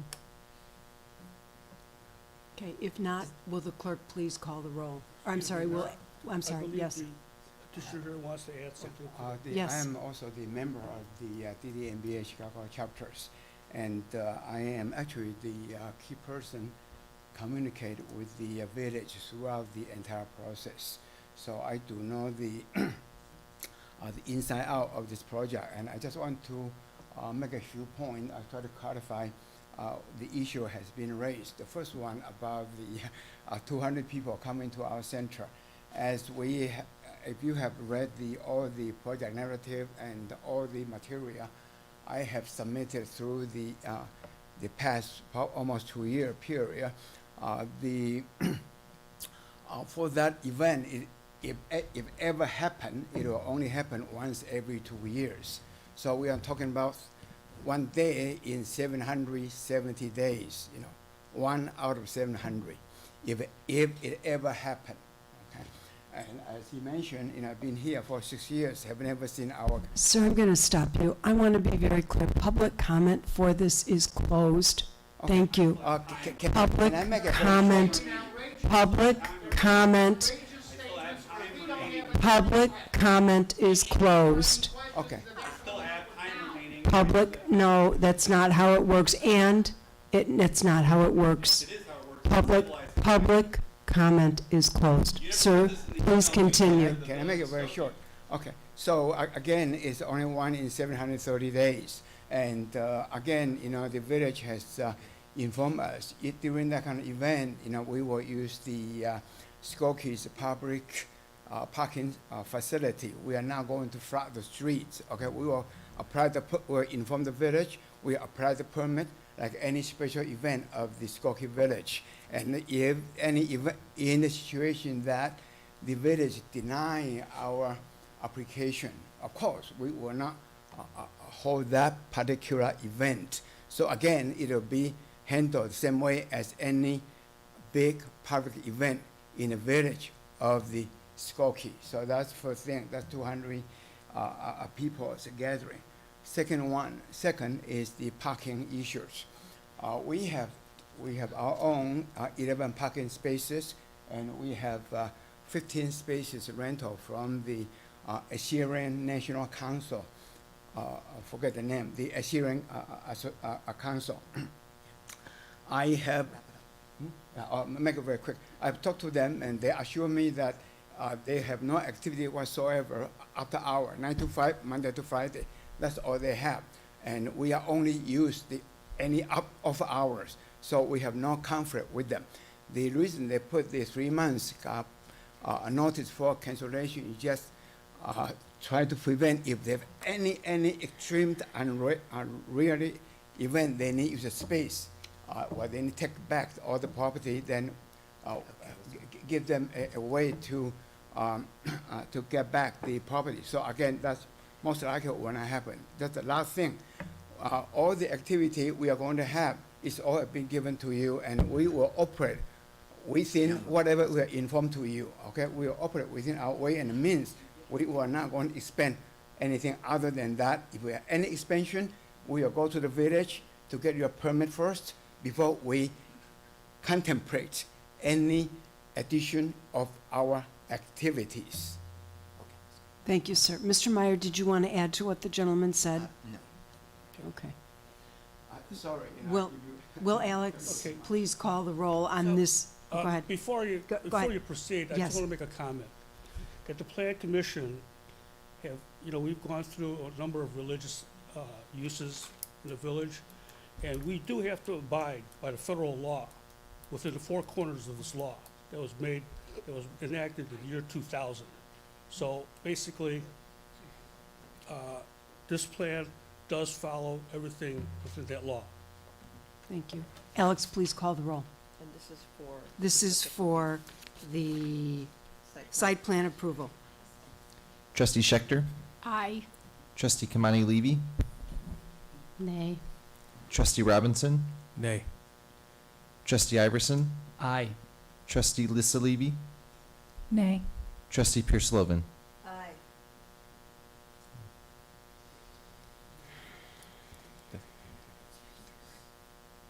I'm going to have to vote nay.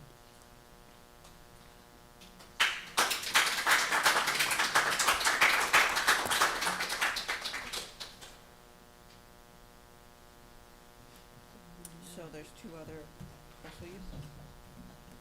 Special use. Go ahead. I believe that might moot the two other cases. Okay. We want to go on record, though, for those two other cases, or no? You would or not? Yes, so we need, okay. Okay. Yep. So we now need a motion to concur with Plan Commission 2024-32P, the special use permit. Trustee Schechter, Aye. Trustee Kamani Levy, Nay. Trustee Robinson, Aye. Trustee Iverson, Aye. Trustee Lissa Levy, Nay. Trustee Pierce Lovan. Aye. So where are we at? 4-2. So 4-2, the motion passes. We now need a motion to concur with the Plan Commission 2024-34P dormitory use. Is there a motion? Trustee Pierce Lovan, is there a second? Trustee Robinson. Any discussion on this? Okay. Will Alex please call the roll? Trustee Schechter, Aye. Trustee Kamani Levy, Nay. Trustee Robinson, Nay. Trustee Iverson, Aye. Trustee Lissa Levy, Nay. Trustee Pierce Lovan. Aye. Is it 3-3? Mhm. I'm going to vote nay. That concludes my report for the evening. We'll now reopen public comment. Is there anyone who would like to address the board? Again, we'll allocate 3 minutes.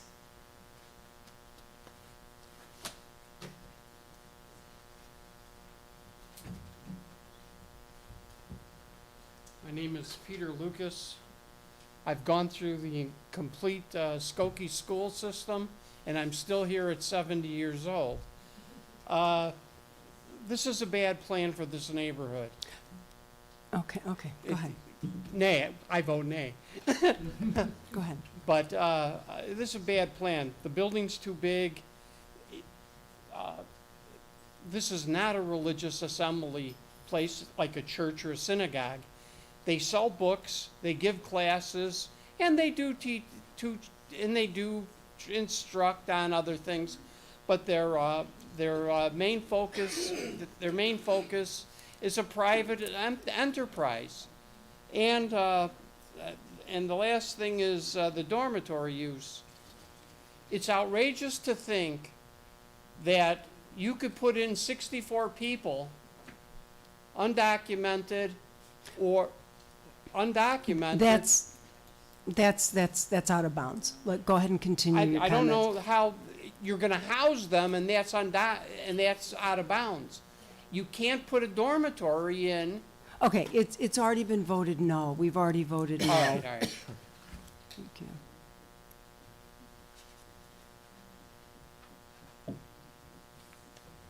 Before I make my comment, I wish to... Your time is starting now. That's fine. We could prevent what happened tonight if the Skokie newsletter run by the village manager was run properly.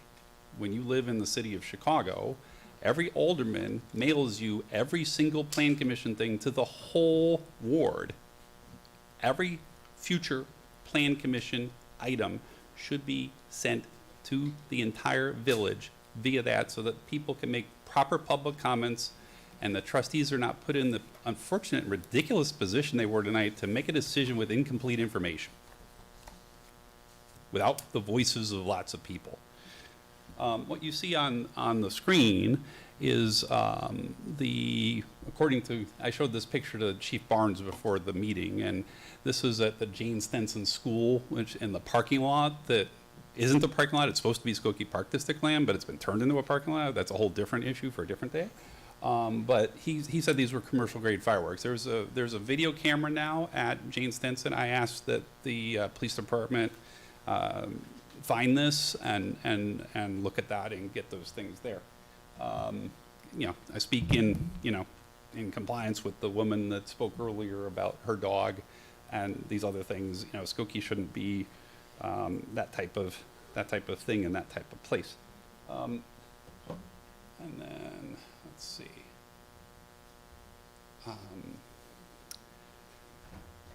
I actually identify as an Elk Grove Village resident. I do so because of how well Elk Grove Village is run.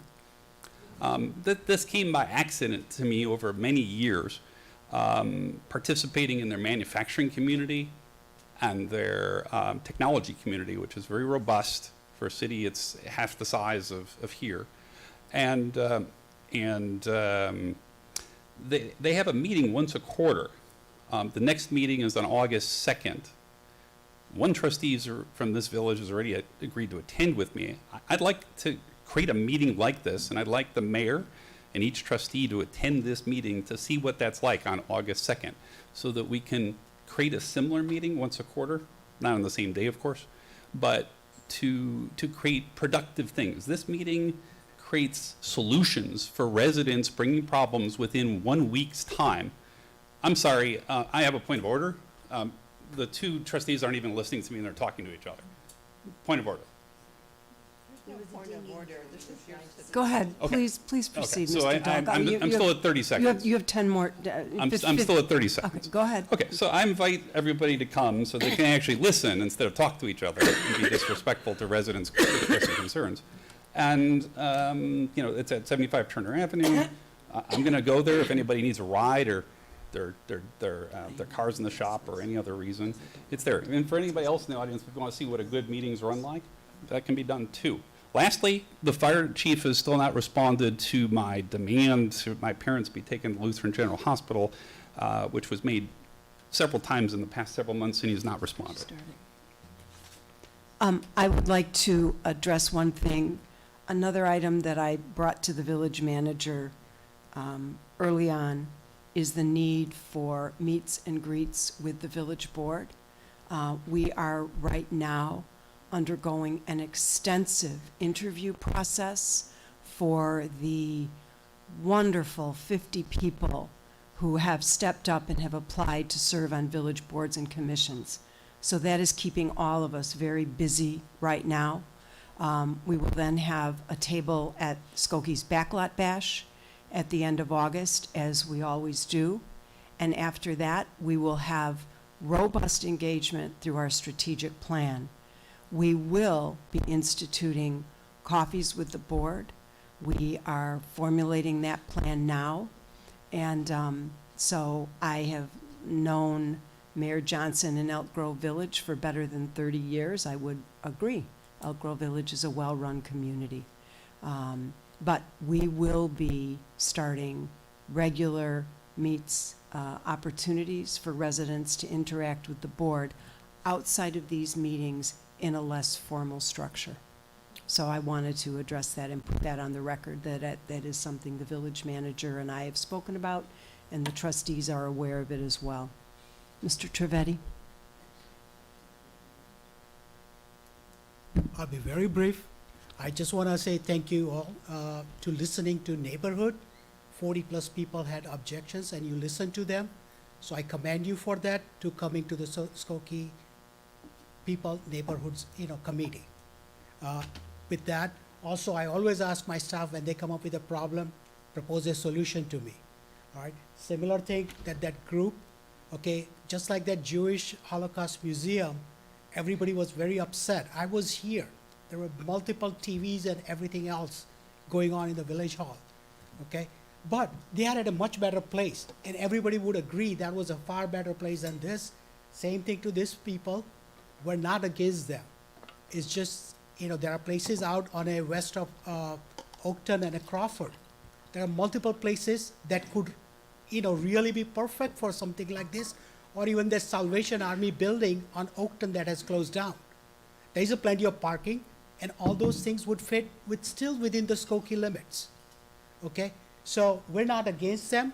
Simply thing is, I just want to thank you all for listening to all of us over here.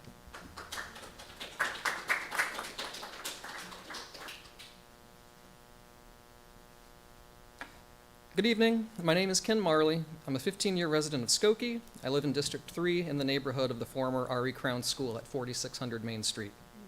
Throughout 2023, an application for site plan approval wound its way through the Plan and Appearance Commissions multiple times, finally landing before the board in December 2023. Ultimately, the neighbors were left disappointed in many ways. The plan calls for the construction of luxury townhouse units, which the developer, Luz & Associates No. 1, expected to rent out at about $4,000 per month. To accommodate this, the plan drastically reduces accessible recreation space in the neighborhood from over 45,000 square feet, think about a typical schoolyard, to under 4,000 square feet, about 2 of these rooms in the opposite corners of the site. The applicant also volunteered $450,000 as fee in lieu for affordable housing, which does nothing to directly increase the village's affordable housing stock. Furthermore, the plan that was approved is not consistent with Village Code. Village Code Section 118-54 states that no more than one principal building shall be placed on a single lot except in a planned development. Yet the plan has 12 buildings on one lot without seeking planned development designation. In effect, the buildings are spaced more closely to each other and closer to the streets than would otherwise be allowed. This oversight was brought to the attention of the previous Corporation Council and the Village Board, yet the plan was overwhelmingly approved. Interestingly, had this been approved as a planned development, the window for starting construction would already be closed. All the benefits of a planned development, none of the restrictions. Despite our dissatisfaction with the process and outcome, neighbors of 4600 accepted the result as seemingly being inevitable given the prior administration's indifference to our substantive concerns. Earlier this year, we were told to expect demolition of the existing building in early summer, but no work has progressed on site. Of note, Luz and Associates number 1 is no longer an active business entity in the state of Illinois, receiving involuntary dissolution status last November. It's therefore unclear to the neighbors what's the status of the plan. How can you expect a defunct applicant to actually do the work? And whether or not there's a process available to the board to review dormant ordinances for conformance with village code. Thank you very much. Thank you, Mr. Marley.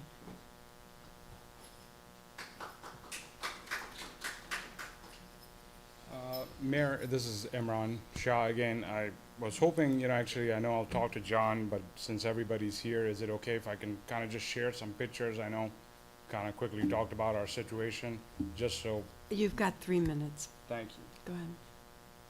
I'll try to see if I can get this right. Okay. So, we've been living here for 8 years. We live upstairs. The downstairs door is we live in a mixed-use building. Downstairs door is for the daycare. Okay? There's always been a driveway there. And just trying to get to the other picture. Now what, get this right.